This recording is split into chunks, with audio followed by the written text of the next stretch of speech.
तो अब यहाँ पे हमारा वेब डेवलपमेंट का ये कोर्स स्टार्ट होता है। तो इस कोर्स को स्टार्ट करने से पहले मैं यहाँ पे आपको बता देता हूँ, अगर आप बिल्कुल बिगिनर हो, कुछ भी नहीं आता वेब डेवलपमेंट के बारे में, जस्ट आपको सिर्फ HTML CSS और जावास्क्रिप्ट लैंग्वेज होती है इतना ही पता है, इसके अलावा कुछ भी नहीं पता, तब भी कोई बात नहीं, इस वीडियो में आपको काफ़ी अच्छा एक्सप्लेनेशन मिलने वाला है। तो इस वीडियो में आगे बढ़ने से पहले मैं आपको एक रिक्वेस्ट करना चाहूँगा, एक छोटा सा रिक्वेस्ट है। अगर आपने अभी तक तो यहाँ पे हम क्या क्या टॉपिक्स पूरी वीडियो में कवर करने वाले हैं, तो यहाँ पे कोई मैं लंबी सी लिस्ट नहीं बता रहा हूँ, मैं कुछ 5 बेसिक से टॉपिक बताऊंगा और उस बेसिक से टॉपिक में आपको काफ़ी अच्छी नॉलेज यहाँ पे मैं देने की पूरी कोशिश करूंगा। तो सबसे पहला टॉपिक है हमारा HTML के बेसिक्स के सारे कॉन्सेप्ट होते हैं कि किस तरीके से पूरा सिंटैक्स लिखा जाता है, किस तरीके से मेंटेनेबल कोड लिखा जाता है, किस तरीके से सारे टैग्स होते हैं, कौन कौन से टैग हमें ज़्यादा यूज़ करने होते हैं। आपने डिव टैग सुना होगा, स्पैन टैग सुना होगा, इनलाइन ब्लॉक एलिमेंट्स सुने होंगे, लेकिन क्या होते हैं, कैसे करे जाते हैं, किस तरीके से एक ब्लॉक पूरा डिजाइन किया जाता है, पूरा मैं आज इस वीडियो में आपको बताऊंगा। इसके बाद CSS के कॉन्सेप्ट में जाएंगे। अब CSS होती है कास्केडिंग स्टाइल शीट। अब इसी की मदद से हम अपने जो एलिमेंट्स होते हैं उनको टारगेट करते हैं, उनमें स्टाइलिंग प्रोवाइड करते हैं। तो पूरे के पूरे CSS के कॉन्सेप्ट आपको यहाँ पे क्लियर करने की पूरी कोशिश करूंगा। इसके बाद जावास्क्रिप्ट के कुछ कॉन्सेप्ट आपको यहाँ क्लियर करने की कोशिश करूंगा। अब देखो HTML की प्रॉपर 1 वीडियो कोर्स मैं यहाँ पे बना दूंगा, अगर आप चाहते हो मेरे को कमेंट करके बता दो कि हमें प्रॉपर पूरा का पूरा HTML5 यहाँ पे उसकी पूरी एक वीडियो चाहिए जिसमें शुरू से लेकर एंड तक मैं आपको HTML5 बताऊं। ऐसे ही CSS की भी लिए चाहिए, तो CSS के लिए भी आप बोले, जावास्क्रिप्ट के लिए चाहिए, जावास्क्रिप्ट के लिए आप नीचे कमेंट जरूर से करें। इनकी भी मैं वन वीडियो में पूरी के पूरे एक्सप्लेनेशन दे दूंगा। क्योंकि इस वीडियो में यार मैं आपको बेसिक्स कवर करूंगा, क्योंकि सारी लैंग्वेज अगर मैं बताऊंगा तो बहुत बड़ी वीडियो बन जाएगी। मैं यहाँ पे इतना बोर नहीं करना चाहूँगा, मैं सिर्फ और सिर्फ जो बेसिक कॉन्सेप्ट होते हैं जो आने ही आने चाहिए वो आपको इस वीडियो में इन सभी के बता दूंगा। पूरे के पूरे एक्सप्लेनेशन चाहते हो तो कॉमेंट कर दो, मैं इनकी प्रॉपर अलग अलग सेक्शन में वीडियोज़ बना दूंगा। इसके बाद ये तीनों जब हमारे क्लियर हो जाएंगे तो इसके बाद हम यहाँ 2 प्रोजेक्ट बनाएंगे। एक होगा कैलकुलेटर, जिसमें हम यहाँ पे फंक्शन लगाएंगे ऑन क्लिक मेथड का, जो होगा जावास्क्रिप्ट का फंक्शन, और उसको हम डिज़ाइन करेंगे HTML और CSS की मदद से। तो ये बहुत इंपॉर्टेंट चीज़ है। इसके बाद यहाँ पे हम प्रोजेक्ट 2 में बनाएंगे यहाँ पे एक पूरी की पूरी वेबसाइट फ्रंट एंड की, सिर्फ और सिर्फ फ्रंट एंड की। मतलब एक ब्लॉग आप पढ़ते हो, जैसे कि एक प्रॉपर आप हेरिटेज साइट्स का ब्लॉग पढ़ते हो, तो उस ब्लॉग में किस तरीके से डिज़ाइन करी जाती हैं चीज़ें, किस तरीके से नेविगेशन बार होती है, किस तरीके से फुटर होते हैं, पूरा हम यहाँ पे डिज़ाइन करके देखेंगे। और यहाँ पे मैं आपको कुछ टेक्निक्स भी बताऊंगा जिनकी मदद से आप अपनी वेबसाइट को बहुत अच्छे से बहुत जल्दी क्रिएट कर सकते हो। ठीक है, बहुत अच्छा ये कोर्स होने वाला है। इस 3-4 घंटे जितनी की भी ये वीडियो है, काइंडली अगर आप देख लोगे एक दिन बैठ के, मैं गारंटी से लिख के देता हूँ, आप अपनी वेबसाइट कोडिंग की मदद से बना के रख दोगे। ठीक है, फ्रंट एंड का ये कोर्स है। फ्रंट एंड में जितने भी यहाँ पे हमारी टेक्नोलॉजीज हैं, HTML CSS जावास्क्रिप्ट बूटस्ट्रैप, ये चारों चीज़ें हम इस वीडियो में कवर करेंगे। बूटस्ट्रैप 4 ठीक है इस वीडियो में कवर होगा, दिक्कत मत लो। तो ये सारा का सारा फ्रंट एंड का मटेरियल यहाँ पे हम पूरा कवर करेंगे।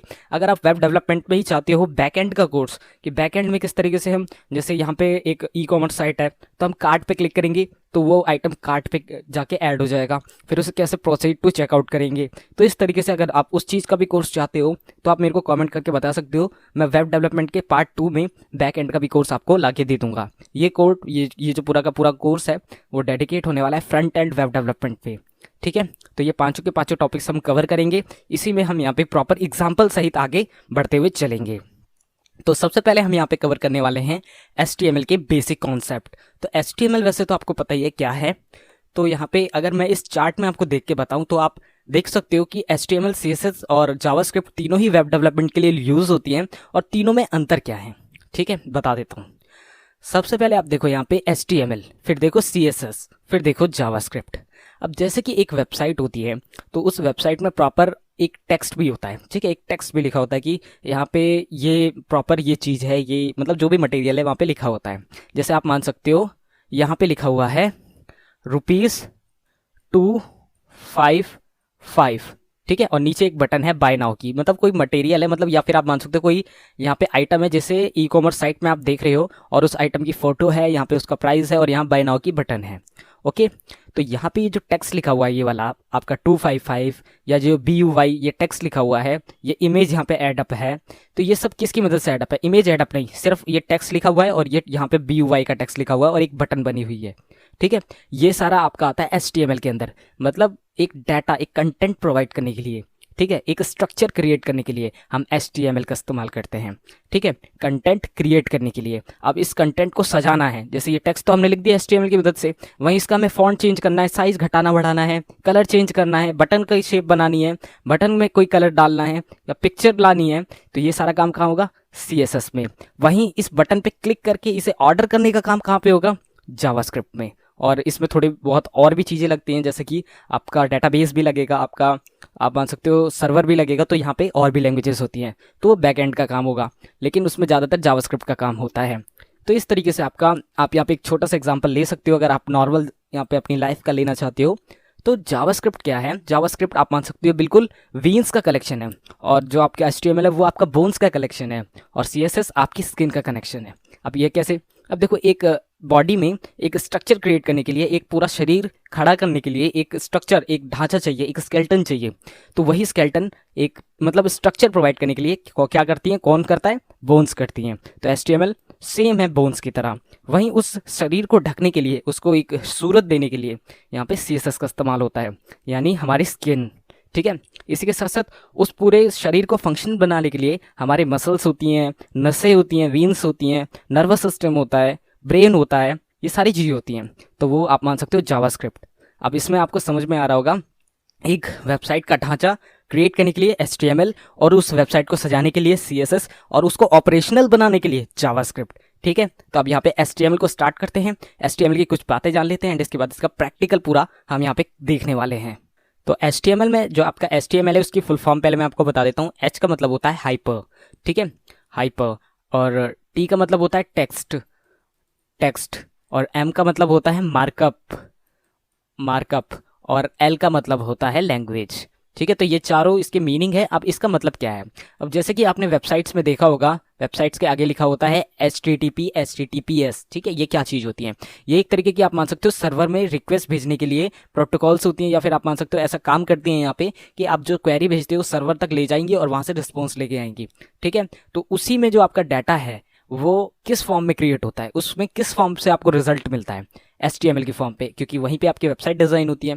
तो उसी से रिलेटेड यहाँ पे एक मार्कअप लैंग्वेज है HTML, जिसकी मदद से आप उन वेबसाइट्स को क्रिएट कर सकते हो जिनको आपको रिस्पॉन्स में HTTP और HTTPS की रिक्वेस्ट में वापस आपको रिस्पॉन्स में ले जाना है। तो यहाँ पे HTML आपकी एक ऐसी लैंग्वेज है जिसकी मदद से आप अपने वेब पेजेस को क्रिएट कर सकते हो, और उन वेब पेजेस की मदद से आप एक पूरी वेबसाइट बना सकते हो। अब देखो, वेबसाइट क्या होती है? Collection of different web pages. ठीक है, क्योंकि बहुत सारे वेब पेजेस को अगर आप एक साथ मिला दोगे तो एक वेबसाइट क्रिएट हो जाएगी। सिंगल आपके जो पेज होते हैं उन्हें वेब पेज कहा जाता है। तो ये जो वेबसाइट होती हैं वो बनती हैं HTML की मदद से। अब HTML से उनका स्ट्रक्चर क्रिएट होगा, उनमें साज सजावट जो भी करनी है वो CSS की मदद से करेंगे। उसको फंक्शनल बनाना है तो उसमें जावास्क्रिप्ट का इस्तेमाल कर लेंगे। तो इस तरीके से HTML सिर्फ और सिर्फ स्ट्रक्चर क्रिएट करने के लिए यूज़ होती है। जैसे कि आप यहाँ पे अपने पूरे वेब पेज में अगर आप यहाँ पे लाना चाहते हो एक इमेज, और उसके नीचे एक टेक्स्ट लिखना चाहते हो, उसके नीचे एक रेडियो बटन लगाना चाहते हो, एक चेक बॉक्स लगाना चाहते हो, एक नीचे सिंपल सी बटन लगाना चाहते हो, एक फॉर्म का इनपुट फील्ड लेना चाहते हो, तो यहाँ पे इन सब कामों को करने के लिए आपको HTML की ज़रूरत पड़ेगी। वहीं अगर आप इस फॉन्ट का टेक्स्ट चेंज करना चाहते हो, मतलब इस टेक्स्ट का फॉन्ट, साइज, कलर, ये सब चेंज करना चाहते हो, बटन को थोड़ा कस्टमाइज करना चाहते हो, तब क्या यूज़ होगी? CSS। वहीं अगर आप इसी के बाद अगर आप उनमें कुछ और करना चाहते हो, जैसे इस बटन को क्लिक करने के बाद यहाँ पे जो इस बटन पे टेक्स्ट लिखा हुआ है BTN, वो CTN बन जाए, मतलब टेक्स्ट चेंज हो जाए, तो वो आप किस चीज़ से करोगे? वो आप करोगे जावास्क्रिप्ट से। और जावास्क्रिप्ट में बहुत सारे फ्रेमवर्क आते हैं, जैसे Node.js हो गया, React.js हो गया, जिनका इस्तेमाल आप बैकएंड के लिए कर सकते हो। तो ये तो हमारा फ्रंट एंड का कोर्स है, इसलिए हम फ्रंट एंड की ही बात करने वाले हैं। बैकएंड के लिए आप कॉमेंट कर सकते हो, मैं बैकएंड का भी बना दूंगा कोर्स। तो यहाँ पे हम इतना काम करेंगे। Hyper text markup language HTML। तो HTML में हम यहाँ पे क्या यूज़ करते हैं? यहाँ पे हम टैग्स यूज़ करते हैं। टैग्स की मदद से ही यहाँ पे हम जो भी फंक्शन अपने वेब पेज में ऐड करना चाहते हैं कर पाते हैं। अब टैग्स के अंदर हमारे एट्रीब्यूट्स भी होते हैं। अब एट्रीब्यूट्स क्या हैं? पहले तो आप समझ लो, टैग्स होते हैं और टैग्स की ही प्रॉपर्टी। ठीक है, टैग्स होते हैं कि भाई ये पर्टिकुलर एलिमेंट मेरे को लाना है। जैसे मेरे को चाहिए एक बटन, तो मैं बटन का टैग लगाऊंगा कि मेरे को एक चाहिए, क्या चाहिए? बटन।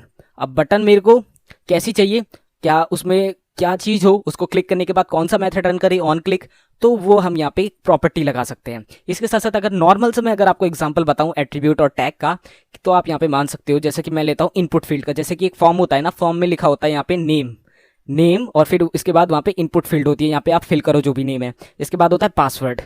ठीक है, पासवर्ड के बाद फील्ड होती है। तो यहाँ पे ये जो फील्ड है वो हम किसकी मदद से ला सकते हैं? वो हम ला सकते हैं टैग्स की मदद से। ये टैग्स की मदद से हमने फील्ड बना दी। अब वहीं यहाँ पे जो हम एट्रीब्यूट है, एट्रीब्यूट की मदद से क्या कर सकते हैं। अब देखो नेम है, तो नेम तो अगर आप वहाँ पे टाइप करोगे तो वहाँ पे अगर नेम जो है वो सिंपल सेम, जो आप जैसे आपका नाम है आदि, तो आप आदि लिखोगे तो वो तो यहाँ पे सिंपल आदि की फॉर्म में ही दिखेगा ना, यहाँ पे लिखा हुआ। वहीं अगर आप पासवर्ड लिखोगे तो उसका star star star star star ऐसे कुछ हो जाता है, ठीक है। तो यहाँ पे क्या है कि हम टैग्स में भी एट्रीब्यूट की मदद से प्रॉपर्टी लगा सकते हैं। अब यहाँ पे टैग्स में हमने यहाँ पे इनपुट फील्ड के लिए ले लिया इनपुट का टैग, ठीक है। वहीं अगर हम यहाँ पे इसको नेम की तरह ही रखना चाहते हैं, मतलब जो भी हम इसके अंदर लिखें वो साफ साफ सिंपल टेक्स्ट के फॉर्म में दिखे, तो हम इसको क्या कर देंगे, इसका टाइप कर देंगे, यानी इसमें एट्रीब्यूट लगाएंगे टाइप का, और टाइप में क्या लिख देंगे, इसकी प्रॉपर्टी इसकी लिख देंगे सिंपल टेक्स्ट। ओके, तो यहाँ पे ये सिंपल टेक्स्ट रहेगा। और वहीं अगर हम पासवर्ड के लिए फील्ड बना रहे हैं तो वहाँ पे टैग तो लगेगा इनपुट का ही, लेकिन वहाँ पे हम इनपुट के टैग के साथ साथ टाइप उसका यानी एट्रीब्यूट उसका क्या कर देंगे, उसका कर देंगे पासवर्ड। तो जब भी उस फील्ड में कोई अपना पासवर्ड लिखेगा तो वो स्टार स्टार स्टार की फॉर्म पे चला जाएगा। तो इस तरीके से प्रॉपर्टीज लगाना आपका एट्रीब्यूट्स का काम होता है, ठीक है। तो ये एट्रीब्यूट उस पर्टिकुलर टैग को कस्टमाइज करने के लिए होते हैं। आई होप आपको एट्रीब्यूट्स भी समझ में आ गए होंगे, टैग्स भी समझ में आ गए होंगे, और HTML के अंदर आप टैग्स और यहाँ पे एट्रीब्यूट्स का ही इस्तेमाल करते हो। तो यहाँ पे आपके बहुत सारे कॉन्सेप्ट होते हैं। HTML5 को हम यहाँ पे स्टार्ट करने वाले हैं। HTML5 की जितने भी कोड्स हैं वो सब हम यहाँ पे लिखेंगे, प्लस टैग्स को एक एक करके एक्सप्लोर करेंगे। तो HTML5 में अब हम यहाँ पे आगे बढ़ेंगे और अपना एक वेब पेज क्रिएट करेंगे। उस वेब पेज में ज़्यादातर एलिमेंट्स कौन कौन से यूज़ करते हैं हम वेब पेजेस में, वो हम यहाँ पे एक्सप्लोर करने की पूरी कोशिश करेंगे। तो अब बिना ज़्यादा टाइम वेस्ट करें HTML5 की कोडिंग यहाँ पे स्टार्ट करते हैं। So let's get started. तो मैं हूँ अपनी डेस्कटॉप स्क्रीन पे। तो यहाँ पे अपनी HTML5 की जो कोडिंग है उससे स्टार्ट करने से पहले मैं आपको बता देता हूँ, जब भी आप अपनी वेबसाइट बना रहे हैं, अपने प्रॉपर किसी भी वेब पेज को क्रिएट करना चाहते हो, वेबसाइट डिजाइनिंग करना चाहते हो, तो आपको सबसे पहले एक टेक्स्ट एडिटर की जरूरत होगी, या फिर आपको एक ऐसे IDE की जरूरत होगी जिसकी मदद से आप एक मेंटेनेबल और एक ईजी कोड लिख सके। मतलब आपको कुछ ऐसी यहाँ पे एडवांटेजेस मिल सके कि आप सिंपल वहाँ पे कोई टैग लगा रहे हो इनपुट का, तो IN लिखते ही आपको वहाँ पे रिकमेंडेशन मिल जाए। इस तरीके के आप एडवांटेज यहाँ पे ले सकते हो। तो हम यहाँ पे एक ऐसी text editor visual studio code को इंस्टॉल करेंगे, एंड उसके अंदर हम अपनी HTML CSS जावास्क्रिप्ट तीनों की कोडिंग कर सकते हैं। तो उसके लिए आपको करना क्या है, यहाँ पे अपने क्रोम पे जाना है, और क्रोम पे जाने के बाद यहाँ पे लिखना है visual studio code free download, ठीक है। तो आपको यहाँ पे code.visualstudio.com की वेबसाइट मिलेगी, आप इस पे यहाँ पे विजिट करें। यहाँ पे आप अपने ऑपरेटिंग सिस्टम को चुन लें, मैक, लिनक्स या विंडोज़, जिसमें भी है आप 64 32 बिट जो भी है आपका वर्जन। तो जस्ट मैं यहाँ पे 64 बिट पे क्लिक कर देता हूँ, तो यहाँ पे मेरा ये विजुअल स्टूडियो कोड डाउनलोड होना स्टार्ट हो चुका है। तो इस तरीके से आप विजुअल स्टूडियो कोड डाउनलोड कर लें। इसी के साथ साथ मैं चाहता हूँ आप यहाँ पे जैम्प को भी डाउनलोड कर लें। जैम्प एक तरीके का सर्वर है जिसकी मदद से आप लोकल होस्ट में अपनी वेबसाइट को लाइव रन कर सकते हो। तो जैम्प को डाउनलोड करने के लिए मैं इसकी ऑफिशियल वेबसाइट पे आ चुका हूँ। तो ये रहा जैम्प का 7.3.26 इसका लेटेस्ट वर्जन है। 64 बिट के लिए मैं इसे भी डाउनलोड कर लेता हूँ। तो ये भी डाउनलोड हो रहा है। तो सबसे पहले विजुअल स्टूडियो कोड डाउनलोड हो चुका है, इसे हम इंस्टॉल कर लेते हैं। यहाँ पे ये ओपन हो चुका है। I accept the agreement, next. यहाँ पे इसकी लोकेशन आ रही है, नेक्स्ट नेक्स्ट, और यहाँ पे क्रिएट अ डेस्कटॉप आइकन और जस्ट नेक्स्ट इंस्टॉल। तो हमारा विजुअल स्टूडियो कोड यहाँ पे इंस्टॉल होना स्टार्ट हो चुका है। इसी तरीके से आप विजुअल स्टूडियो कोड जैसे ही आपको यहाँ पे इंस्टॉल हो जाए, इसके बाद आपको जैम्प को इंस्टॉल कर लेना है। तो यहाँ पे विजुअल स्टूडियो कोड लगभग हमारा इंस्टॉल हो चुका है, और जैम्प भी हमारा लगभग डाउनलोड हो चुका है। तो यहाँ विजुअल स्टूडियो कोड को फिनिश कर देते हैं और जैम्प को इंस्टॉलेशन स्टार्ट कर देते हैं। तो जैम्प भी हमारा यहाँ पे ओपन हो चुका है। तो यहाँ बिटनामी नाम का ये सॉफ्टवेयर है, ओके करें। यहाँ पे आपका सेटअप स्टार्ट हो जाएगा। यहाँ पे नेक्स्ट पे क्लिक करें। यहाँ पे जो जो आपको सर्वर यहाँ पे इंस्टॉल करने हैं आप यहाँ पे उसको टिक कर सकते हैं। अभी के लिए हम सभी को कर रहे हैं नेक्स्ट, और इस लोकेशन पे आपका ये सर्वर स्टोर होगा, नेक्स्ट। और लैंग्वेज सेट कर सकते हैं, इंग्लिश ओके है, नेक्स्ट। और जस्ट यहाँ पे आपका इंस्टॉलेशन स्टार्ट हो जाएगा। तो आप यहाँ पे देख सकते हो, नेक्स्ट पे एक बार और क्लिक करना और यहाँ इंस्टॉलेशन स्टार्ट हो चुका है। तो इन दोनों सॉफ्टवेयर्स को आपको यहाँ पे डाउनलोड कर लेना है। एक ये आपका लाइव सर्वर रन करने में मदद करेगा, मतलब आपकी जो वेबसाइट है वो आपको लाइव आपके सर्वर के साथ आपको रन करके मिल जाएगी, ठीक है, लोकल होस्ट की मदद से। वही विजुअल स्टूडियो कोड में हम अपने कोड्स को रन करने वाले हैं। तो फटाफट से इसे इंस्टॉल होने देते हैं। तो यहाँ पे हमारा जैम्प भी इंस्टॉल हो चुका है। तो अभी के लिए इसे अनटिक करके फिनिश कर देते हैं। हमारे दोनों के दोनों सॉफ्टवेयर यहाँ पे इंस्टॉल हो चुके हैं। तो सबसे पहले अपना विजुअल स्टूडियो कोड ओपन कर लेते हैं। तो यहाँ पे विजुअल स्टूडियो कोड हमारा ओपन हो चुका है। तो यहाँ पे हमारे सामने विजुअल स्टूडियो कोड की यहाँ पे पहली विंडो आ रही है। तो हम यहाँ पे ओपन फोल्डर के इस ऑप्शन पे क्लिक करेंगे और यहाँ पे डेस्कटॉप सेलेक्ट कर लेंगे और यहाँ पे एक नया फोल्डर बनाएंगे। तो राइट क्लिक करूंगा और न्यू पे जाऊंगा और एक नया फोल्डर बना लूंगा। फोल्डर का नाम क्या दे दूंगा, सबसे पहले हम ट्यूटोरियल ले रहे हैं ना, ट्यूटोरियल, तो हम लिख लेंगे ट्यूटोरियल वेब डेव यानी वेब डेवलपमेंट, और इसे सिलेक्ट कर लेंगे। अभी आई थिंक सिलेक्ट नहीं हुआ, दोबारा क्लिक करूंगा, अब की सिलेक्ट कर लेते हैं, ठीक है। Select folder. तो यहाँ पे सिलेक्ट फोल्डर करते ही हमारा ये वाला फोल्डर ओपन हो चुका है। तो इसके बाद मेरे को करना क्या है, यहाँ पे क्लिक करना है। यहाँ पे आप देख सकते हो न्यू फाइल का ऑप्शन आ रहा है, इस पर क्लिक करूंगा और यहाँ पे मैं एक HTML की फाइल बनाऊंगा। तो मैं यहाँ पे क्या लिखूंगा, sample.html जरूर से लिखना है, ठीक है, क्योंकि यही फॉर्मेट होता है HTML की फाइल का। तो यहाँ पे sample.html आपको मिल चुका है। तो यहाँ पे आप विजुअल स्टूडियो कोड भी यहाँ पे इंस्टॉल कर सकते हो, सबलाइम टेक्स्ट आता है, ब्रैकेट्स आते हैं, नोटपैड प्लस प्लस आता है, वो सब भी आप इंस्टॉल कर सकते हो। लेकिन एक मॉडर्न अप्रोच यहाँ पे मैं यही बोलूँगा कि आप विजुअल स्टूडियो कोड को डाउनलोड करें, क्योंकि यहाँ पे आपको बहुत सारी फैसिलिटीज़ देखने को मिल जाती हैं। जैसे कि अगर मैं यहाँ पे एक टैग ओपन करूँ और यहाँ पे मैं एक टैग बनाऊँ इनपुट का, तो मैं IN जैसे लिखूंगा तो मेरे को इनपुट का यहाँ पे रिकमेंडेशन आ रहा है, मैं एंटर प्रेस करूंगा तो मेरा टैग ऑटो फिल हो जाएगा। इस तरीके से यहाँ पे आपको बहुत सारी रिकमेंडेशंस मिलती रहेंगी और बहुत अच्छा, मतलब ये आपके लिए एक अच्छा यहाँ पे IDE बन जाता है या फिर टेक्स्ट एडिटर बन जाता है अगर आप एक वेब डेवलपमेंट को यहाँ पे करते हो। तो मैं यही रिकमेंड करूँगा आप विजुअल स्टूडियो कोड डाउनलोड करें। तो यहाँ पे हमारी HTML की फाइल बन चुकी है। तो यहाँ पे ये देखो सेव होने के लिए मांग रही है। जब यहाँ पे डॉट आ रहा है तो इसका मतलब आपने अभी तक सेव नहीं किया है। आप जैसे ही Ctrl+S प्रेस करोगे तो ये अपने आप चला जाएगा, मतलब आपकी फाइल सेव हो चुकी है। मिनिमाइज करके दिखा देता हूँ, ये रहा देखो ट्यूटोरियल वेब डेवलपमेंट का फोल्डर, इसे ओपन करूंगा, मेरी फाइल यहाँ पे सेव हो जाएगी। अब मैं यहाँ पे अपना वेब डेवलपमेंट का सारा काम कर सकता हूँ। उस काम को करने के लिए मैं यहाँ पे क्या करूँगा, सबसे पहले अपना XAMPP ओपन कर लूँगा।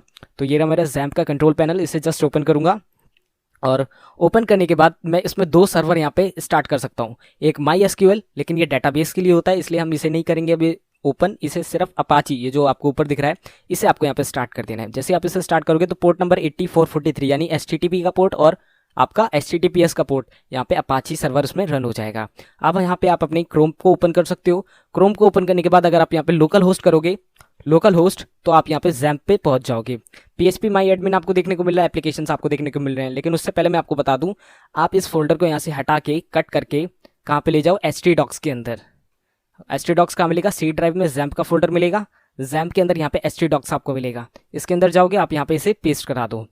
पेस्ट कराने के बाद अभी के लिए ये पेस्ट नहीं हो रहा बिकॉज हमने विजुअल स्टूडियो कोड में इसे ओपन कर रखा है। तो अभी के लिए मैं यहाँ पे इसे क्लोज कर देता हूँ, ठीक है। और अब मैं यहाँ पे इसे ट्राई अगेन करूंगा तो ये देखो यहाँ पे अब ये पेस्ट हो चुका है। अब मेरे को यहाँ से इस फोल्डर को ओपन करना है, ठीक है। तो मैं कैसे ओपन करूंगा, मैं वापस अपने विजुअल स्टूडियो कोड पे जाऊंगा और विजुअल स्टूडियो कोड में जाने के बाद दोबारा से ओपन फोल्डर करूंगा और अब मैं अपनी उस ड्राइव के अंदर, उस फोल्डर के अंदर पहुंच जाऊंगा। तो मैं C ड्राइव पे था, XAMPP फोल्डर, htdocs, ये रहा मेरा htdocs और इसके अंदर मेरा tutorial web development select folder को सिलेक्ट करते ही यहाँ पे sample.html भी मेरी फाइल आ चुकी है, ठीक है। तो अब हमारी लोकेशन है htdocs के अंदर। अब मैं यहाँ पे अपने ब्राउजर को दोबारा से खोलूंगा और ब्राउजर खोलने के बाद मैं यहाँ क्या करूंगा, अपनी सिंपल उस लोकेशन पे जाऊंगा जिस लोकेशन पे मेरा फोल्डर है। जैसे XAMPP पे है, htdocs के अंदर है और ये रहा मेरा वेब ट्यूटोरियल, और जस्ट इस लोकेशन को मैं यहाँ से कॉपी कर लूंगा। कॉपी करने के बाद जस्ट यहाँ पे जाके इसे पेस्ट करा दूंगा और एक /all लगाऊंगा। स्लैश लगाने के बाद हमारी sample.html फाइल को हम यहाँ पे ओपन कर लेंगे। एंटर प्रेस करूंगा तो मेरी ये फाइल देखो ओपन हो चुकी है। अभी के लिए ये ब्लैंक, इसमें कुछ भी नहीं है, लेकिन अब जो भी काम करूंगा वो यहाँ पे रिफ्लेक्ट होगा। तो रिफ्लेक्ट कराने से पहले मैं यहाँ पे लाइव सर्वर इसे इंस्टॉल कर देता हूँ। तो लाइव सर्वर के लिए हमें यहाँ पे एक्सटेंशन पे जाना है। यहाँ पे मैं सिंपल लिखूंगा लाइव स्पेस लिख के यहाँ पे सर्वर, ये देखो मेरे पास आ रहा है ना, इस पर क्लिक करूंगा और इसे जस्ट इंस्टॉल कर लूंगा। तो यहाँ पे इंस्टॉल हो रहा है। तो जैसे ही इंस्टॉल होगा तो हम इसे यहाँ पे रन कर देंगे, इससे हमारी वेबसाइट लाइव चलती रहेगी। तो ये इंस्टॉल हो चुका है। जस्ट इस एक्सटेंशन को हटाएंगे यहाँ से और यहाँ पे आप देख सकते हो सारी की सारी अपडेट्स हमें देखने को मिल रही है। तो वापस अपनी फाइल के अंदर चलेंगे और यहाँ पे आप देख सकते हो गो लाइव का ऑप्शन आ रहा है, आप इस पर जस्ट क्लिक कर दें तो ये आपका स्टार्ट हो जाएगा और आपका sample.html आपके लोकल होस्ट के अंदर अब यहाँ पे ओपन हो चुका है, देख सकते हो आप, ठीक है। तो अब इस चीज़ की आपको ज़रूरत नहीं है। तो मैंने दोनों ही मेथड आपको बता दिए, दोनों ही मेथड्स आप किस तरीके से यहाँ पे कर सकते हो मैंने बता दिया। अगर अब मैं यहाँ पे कुछ भी लिखता हूँ, इसे क्लोज कर देता हूँ, यहाँ पे जैसे मैं अपना नाम ही लिखता हूँ तो बिना सेव करे, मतलब सेव तो करना पड़ेगा, बिना बाकी कुछ करे अब मैं इस वेबसाइट पे जाऊँगा, अपने वेब पेज पे रिफ्रेश करूँगा तो यहाँ पे ये डिस्प्ले हो जाएगा, ठीक है, इस तरीके से। तो अभी के लिए मैं इसे जस्ट क्लोज कर देता हूँ। पोर्ट नंबर मेरा 5500 है, ये सब आपको इन्फॉर्मेशन देखने को मिलेगी। अब HTML में यहाँ पे स्टार्ट करता हूँ। HTML क्या चीज़ है, तो HTML में हम जब भी वेब पेजेस को बनाते हैं तो वेब पेजेस को बनाने के लिए यहाँ पे हमारे पास कुछ सिंटैक्स होता है, कुछ बेसिक टैग होते हैं जो कि हर वेब पेज पे लगते ही लगते हैं, जिससे आपका वेब पेज एक अपनी आइडेंटिटी बता पाता है ब्राउजर को कि मैं एक वेब पेज हूँ। यहाँ पे मेरे अंदर जो भी डिस्प्ले सारी चीज़ें वो आपको एक सीक्वेंस वाइज डिस्प्ले करानी है। तो उस सिंटैक्स को आपको हर एक टैग के अंदर लिखना पड़ता है, मतलब हर एक वेब पेज के अंदर लिखना होता है, जिसके अंदर आपके कुछ बेसिक टैग्स हमेशा आते ही आते हैं। सबसे पहला है, और जितने भी टैग्स हैं आप इन ग्रेटर देन और लेस देन के सिंबल या जो आप बोल सकते हो ब्रैकेट्स, इनके अंदर लिखने होते हैं। ओके, तो पूरे HTML में इनका इस्तेमाल करना ही करना होता है। तो यहाँ पे सबसे पहला टैग है डॉक टाइप का।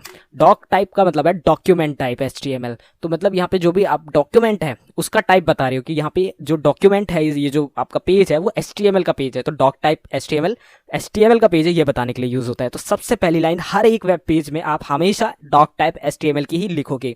अगर आप किसी भी रैंडम वेबसाइट पर चले जाते हो, जैसे कि मैं यहाँ पे आपको किसी भी वेबसाइट में जाके दिखा देता हूँ, जैसे कि मैं यहाँ पे दिखा देता हूँ amazon.in की वेबसाइट पे, तो मैंने अमेजोन को ओपन कर लिया है। अगर मैं यहाँ पे राइट क्लिक करके इंस्पेक्ट पे जाऊँ या फिर व्यू पेज सोर्स पे जाऊँ, इंस्पेक्ट पे चले जाते हैं, तो इंस्पेक्ट पे मैं चला गया तो कितने सारे टैग्स हमें देखने को मिल रहे हैं। अगर मैं सबसे ऊपर जाऊँ तो हमें क्या देखने को मिल रहा है, डॉक टाइप HTML।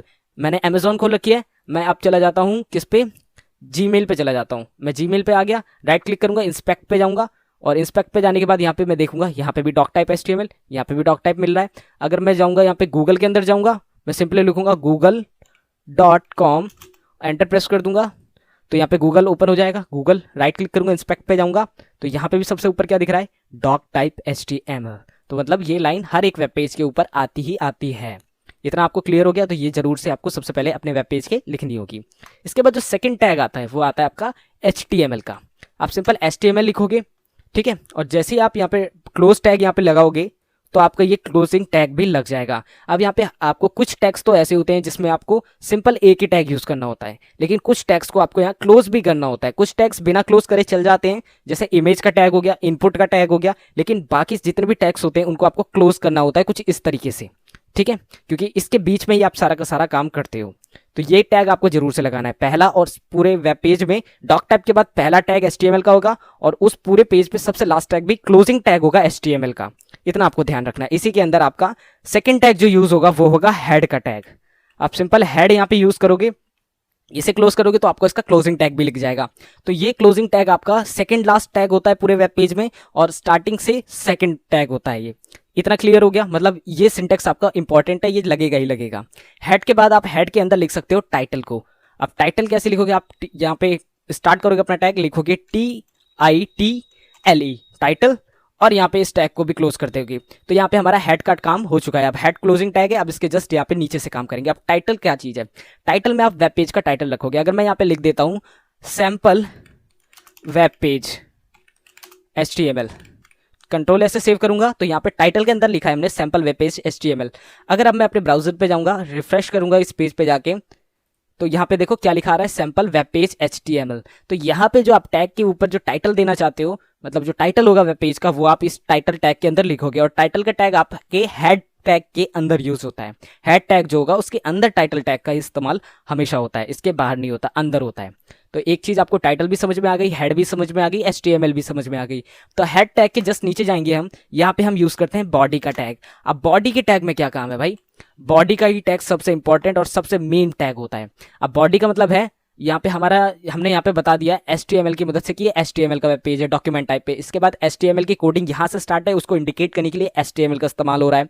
हेड है, हेड एक ऐसा यहाँ पे आप मान सकते हो मेटा डाटा इन्फॉर्मेशन गैदर करने के लिए यूज करते हैं अपने वेब पेज के अंदर, जिसमें हम अपना टाइटल बताते हैं। टाइटल के साथ साथ आइकन जो होता है टाइटल के बगल में, जिसे फेविकॉन आइकन कहते हैं, वो बताते हैं। मेटा डाटा इन्फॉर्मेशन देते हैं, स्क्रिप्ट कोई लिंक है वो बताते हैं, और कोई स्टाइल शीट लिंक है वो बताते हैं। तो वो सारी इन्फॉर्मेशन कहाँ स्टोर होती है, हेड के अंदर। अगर हम external CSS file, web page में जावास्क्रिप्ट की फाइल, ये सब बैकअप करना चाहते हैं, मेटा डाटा इन्फॉर्मेशन देना चाहते हैं वेब पेज की, तो वो भी हम यहाँ पे हेड टैग के अंदर यूज करेंगे।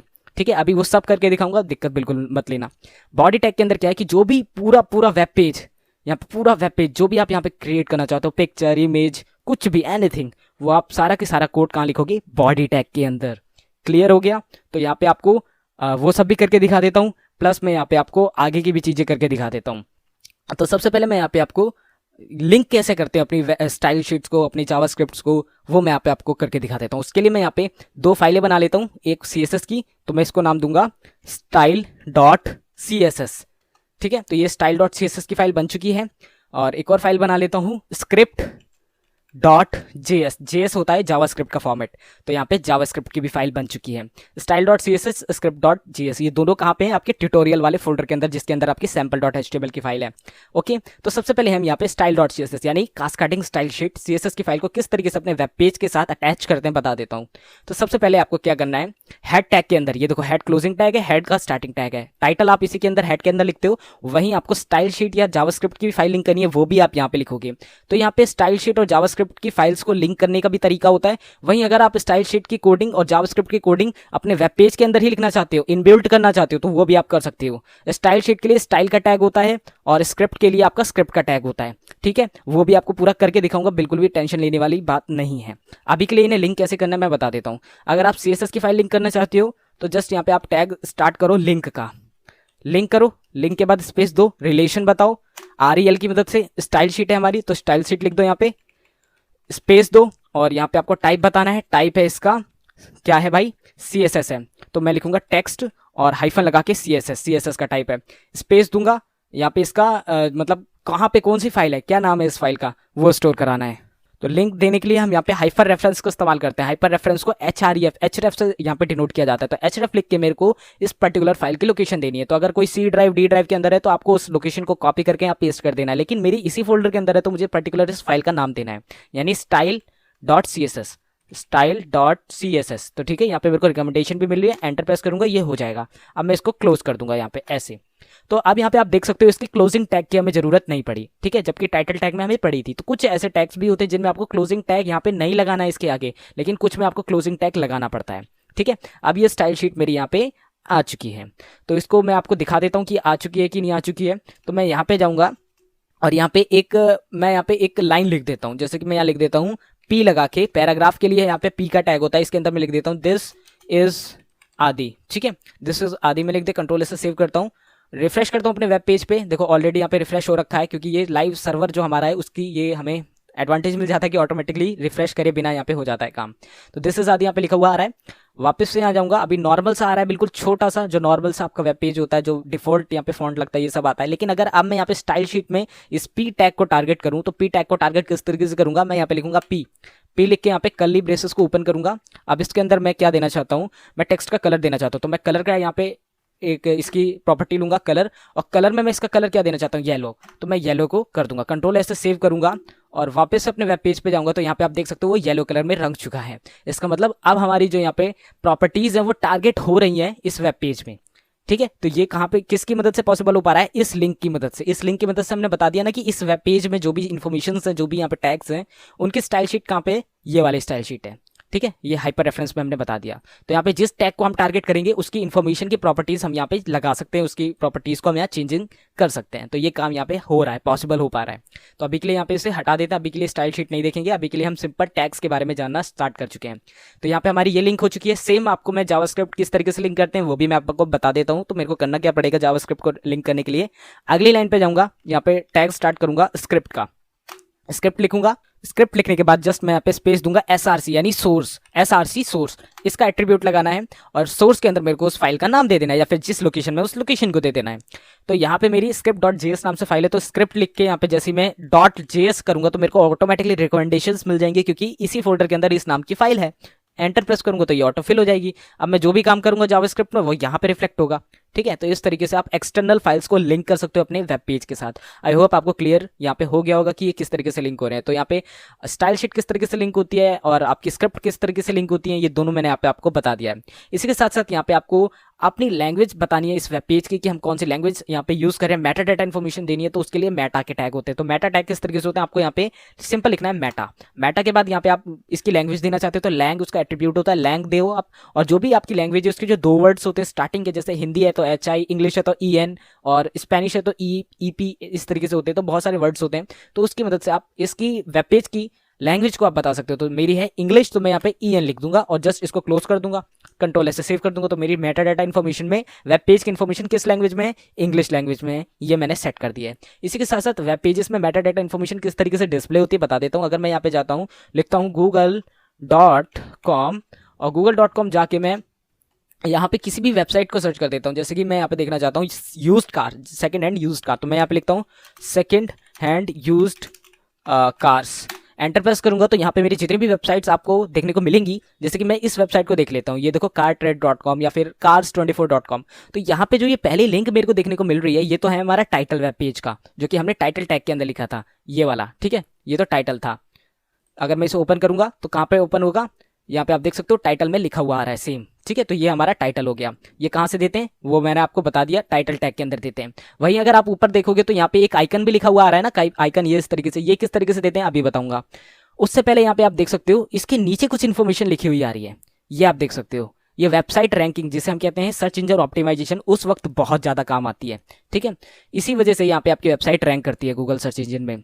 तो ये जो इन्फॉर्मेशन है वो भी आप मेटा डाटा इन्फॉर्मेशन के अंदर ही देते हो। जस्ट लाइक कहाँ पे दोगे मैं बता देता हूँ। यहाँ पे एक और आपको मेटा टैग इस्तेमाल करना है, मेटा, और मेटा के अंदर आपको यहाँ पे एट्रीब्यूट ले लेने हैं। अब एट्रीब्यूट्स किस तरीके के लेने हैं, दो एट्रीब्यूट बताता हूँ आपको, नेम, एक है नेम और एक है कंटेंट।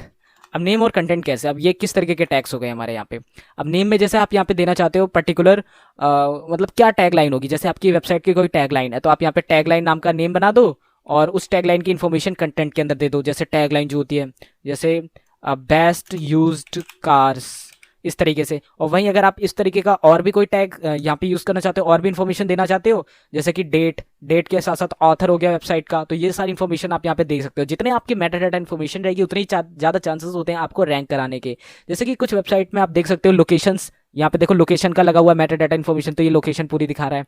तो यहाँ पे आप नेम में लोकेशन डाल सकते हो, कंटेंट में लोकेशन कहाँ की है ये डाल सकते हो। इस तरीके की इन्फॉर्मेशन से आपकी रैंक करने की बहुत ज़्यादा चांसेस हो जाते हैं। जैसे बाई सर्टिफाइड कार्स क्या है, मेटा डाटा की नेम वाला एट्रीब्यूट है, वहीं इसके आगे जो कंटेंट है वो ये लिखा हुआ है, ये आपका नेम एट्रीब्यूट हो गया और इसका कंटेंट ये हो गया। इस तरीके से ये मेटा टैग की मदद से ये सारी इन्फॉर्मेशन डिस्प्ले कराते हैं आपके वेब पेज जब आपका लिस्ट होता है। आई होप मेटा वाला टैग भी आपको समझ में आ गया होगा। कुछ और भी मेटा के अंदर आप यहाँ पे इनबिल्ड कर सकते हो, जैसे कि आप यहाँ पे व्यू पोर्ट बना सकते हो, लेकिन वो बूट स्ट्रैप में करते हैं जब हम अपनी वेबसाइट को रिस्पॉन्सिव बनाते हैं। रिस्पॉन्सिव पे भी मैं आऊँगा, लेकिन अभी के लिए हम इतना जान लेते हैं कि किस तरीके से हमें यहाँ पे मेटा डाटा की इन्फॉर्मेशन प्रोवाइड करनी होती है। आई होप आपको इतना यहाँ पे क्लियर हो गया होगा मेटा डाटा की इन्फॉर्मेशन किस तरीके से प्रोवाइड करते हैं। पैराग्राफ लिखना एक बहुत बड़ा सा, तो आप यहाँ पे इस पूरे टेक्स्ट का इस्तेमाल कर सकते हैं। तो जैसे कि दिस इज आदि है, इसके बाद मैं यहाँ पे स्पेस दे के लिखता हूँ लॉरेम, और लॉरेम लिख के यहाँ पे मल्टीप्लिकेशन का साइन लगाता हूँ और 34 लिखता हूँ, एंटर प्रेस करता हूँ, तो यहाँ पे बहुत सारा टेक्स्ट लिख जाएगा। जितने मैं उसको मल्टीप्लाई करना चाहता हूँ या कम करना चाहता हूँ तो वो बहुत सारा टैग यहाँ पे लिखता हुआ चला जाएगा। तो मेरे को क्या करना है, मेरे को अभी इतना नहीं चाहिए, मेरे को चाहिए यहाँ पे सिर्फ और सिर्फ 8। तो यहाँ पे इतना टेक्स्ट मेरा लिख के ऑलरेडी आ चुका है, आप देख सकते हो कितना सारा टेक्स्ट मेरा ऑलरेडी लिख के आ चुका है। तो मैं जस्ट यहाँ पे क्या करूँगा, मैं अभी के लिए इसे हटा ही देता हूँ। तो मैं जो भी टेक्स्ट यहाँ पे लिखूंगा वो सारा लंबा लंबा पूरी लाइन में वो लिखता हुआ नीचे तक चला जाएगा। इतने इस चीज़ के लिए एक छोटी सी एडवांटेज आपको बता दी कि अगर आपको सिंपल एक टेस्टिंग वेब पेज बनाना है तो आप इस लॉरेम मल्टीप्लिकेशन नंबर का इस्तेमाल करके एक बड़ा सा पैराग्राफ लिख सकते हो। तो जो भी आप पैराग्राफ लिखोगे वो किस टैग के अंदर लिखोगे, पी टैग के अंदर पैराग्राफ का टैग है। ओके, तो पैराग्राफ का टैग आपको सिंपल मैंने दिखा दिया किस तरीके से डिस्प्ले होता है, कुछ इस तरीके से डिस्प्ले होता है। जो भी आप लिखोगे ये आगे लिखता हुआ चला जाएगा। इसके बाद पैराग्राफ के टैग के बाद हम अगले टैग की ओर बढ़ते हैं। अगला टैग है हमारा यहाँ पे बॉडी के बाद पैराग्राफ हो गया एंकर का टैब। अब एंकर का टैब यहाँ पे यूज करूंगा तो मैं लिखूंगा ए।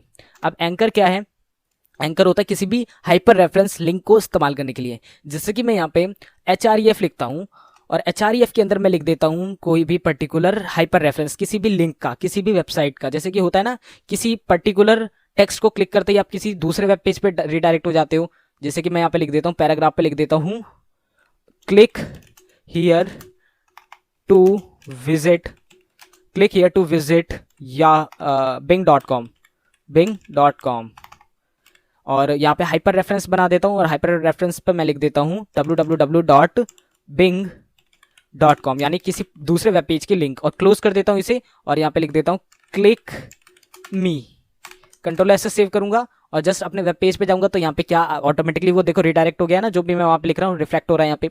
तो यहाँ click here to visit bing.com यहाँ पे किस लाइन की मदद से आ रहा है, पैराग्राफ टैब की लाइन की मदद से आ रहा है, इस लाइन की मदद से। वहीं एंकर टैब में मैंने हाइपर रेफरेंस में एक लिंक प्रोवाइड कर दिया है और क्लिक मी नाम का वो टैग बना दिया है। तो यहाँ पे क्लिक मी नाम का वो टेक्स्ट लिखा हुआ आ रहा है, प्लस इसमें हाइपर रेफरेंस है। अगर मैं इस पर क्लिक करता हूँ तो मैं कहाँ रिडायरेक्ट हो जाऊंगा, bing.com पे। ये देखो bing.com आपका लिखा हुआ आ रहा है, लेकिन मैं लाइव सर्वर पे रन कर रहा हूँ तो ये यहाँ पे bing.com पे नहीं जा पा रहा है।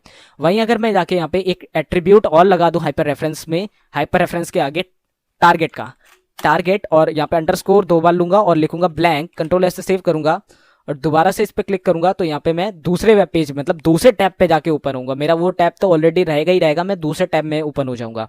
तो यहाँ पे टारगेट अंडरस्कोर ब्लैंक से आप एक उस पर्टिकुलर लिंक को दूसरे टैब में खोल सकते हो। तो ये एक तरीके का एट्रीब्यूट है, HREF इसका एट्रीब्यूट है और एंकर आपका टैग है किसी दूसरी पर्टिकुलर लिंक को खोलने का। ठीक है, तो एंकर टैब भी मैंने यहाँ पे आपको बता दिया है। अब इसके बाद हम आगे बढ़ेंगे और एंकर टैब के बाद यहाँ पे हम कमेंट का इस्तेमाल करेंगे। कमेंट क्या होते हैं, जैसे कि अभी आप जो भी यहाँ पे लिखोगे, जैसे कि मैं यहाँ पे कुछ भी इन्फॉर्मेशन लिखना चाहता हूँ, जैसे कि मैं लिखना चाहता हूँ this is not for your information, information, control S से सेव करूंगा, अगर अपने वेब पेज पे जाऊंगा तो ये इन्फॉर्मेशन भी मेरे यहाँ पे मेरे को देखने को मिल रही है। लेकिन मैं क्या चाहता हूँ कि ये इन्फॉर्मेशन यहाँ पे ना देखने को मिले और वो मेरे वेब पेज में रहे। जैसे कि मैं हो सकता है फ्यूचर में अपनी वेबसाइट किसी दूसरे डेवलपर को दूं, तो वहाँ पे कुछ वार्निंग्स, कुछ अलर्ट्स या फिर कुछ इंडिकेशंस देने होते हैं कि यहाँ पे ये पर्टिकुलर जो टेक्स्ट है या फिर ये पर्टिकुलर जो कोड है वो इस फंक्शन के लिए है, इस पर्टिकुलर पिक्चर के लिए या फिर इस पर्टिकुलर चीज़ के लिए है। तो वो इन्फॉर्मेशन देने के लिए आप यहाँ पे कुछ टेक्स्ट का इस्तेमाल कर सकते हो, या फिर किसने ये पूरा कोड लिखा है वो इन्फॉर्मेशन देना चाहते हो कोड के साथ, तो वो हम यहाँ पे डिस्प्ले ना हो हमारे वेब पेज के लिए, तो हम यहाँ पे कमेंट का इस्तेमाल करते हैं। तो कमेंट के लिए हम यहाँ पे क्या कर सकते हैं, विजुअल स्टूडियो कोड का इस्तेमाल कर रहे हो तो कंट्रोल और यहाँ पे जो आपके नंबर पैड के ऊपर जो स्लैश यानी हाइफन की बटन होती है उसको अगर आप प्रेस करोगे कंट्रोल के साथ तो आपका यहाँ ऑटोमेटिकली कमेंट लग जाएगा। वहीं अगर आप मैनुअली कमेंट लगाओगे तो कैसे लगाओगे, टैग ओपन करना है, एक्सक्लेमेशन मार्क लगाना है और 2 हाइफन लगा देने हैं। ठीक है, तो यहाँ पे आपका टैग बन जाएगा। इसके बाद जहाँ पे आपको क्लोज करना है टैग, तो वहाँ पे आपको क्या करना है, सेम इसी तरीके से 2 हाइफन लगाने हैं और अपने टैग को क्लोज कर देना, तो वो आपका एक कमेंट कंसीडर करा जाएगा। अब ये लाइन आपके यहाँ रहेगी, कंट्रोल एस से सेव करके यहाँ पे अपने वेब पेज में जाओगे तो वो वाली लाइन वहाँ पे आपको डिस्प्ले नहीं होगी। तो ये फायदा है आपके कमेंट का। तो इस तरीके से आप कमेंट लगा सकते हो। तो कमेंट भी आपको बता दिया मैंने। आगे बढ़ते हैं, और पैराग्राफ टैग हो गया, एंकर टैग हो गया, कमेंट भी हो गया। कमेंट के बाद यहाँ पे आपके पास जो इंपॉर्टेंट टैग्स आते हैं वो आते हैं कुछ प्रॉपर्टीज के, जैसे कि टेक्स्ट की कुछ प्रॉपर्टीज आप देना चाहते हो। तो मैं यहाँ पे एक पैराग्राफ लिख लेता हूँ। पहले तो पैराग्राफ में लिखता हूँ the pride of India. The pride of India मैंने लिखा, और इसी के साथ साथ मैं यहाँ पे कंट्रोल सी से पैराग्राफ को कॉपी कर लेता हूँ और 5-6 बार मैंने इसे पेस्ट कर लिया है।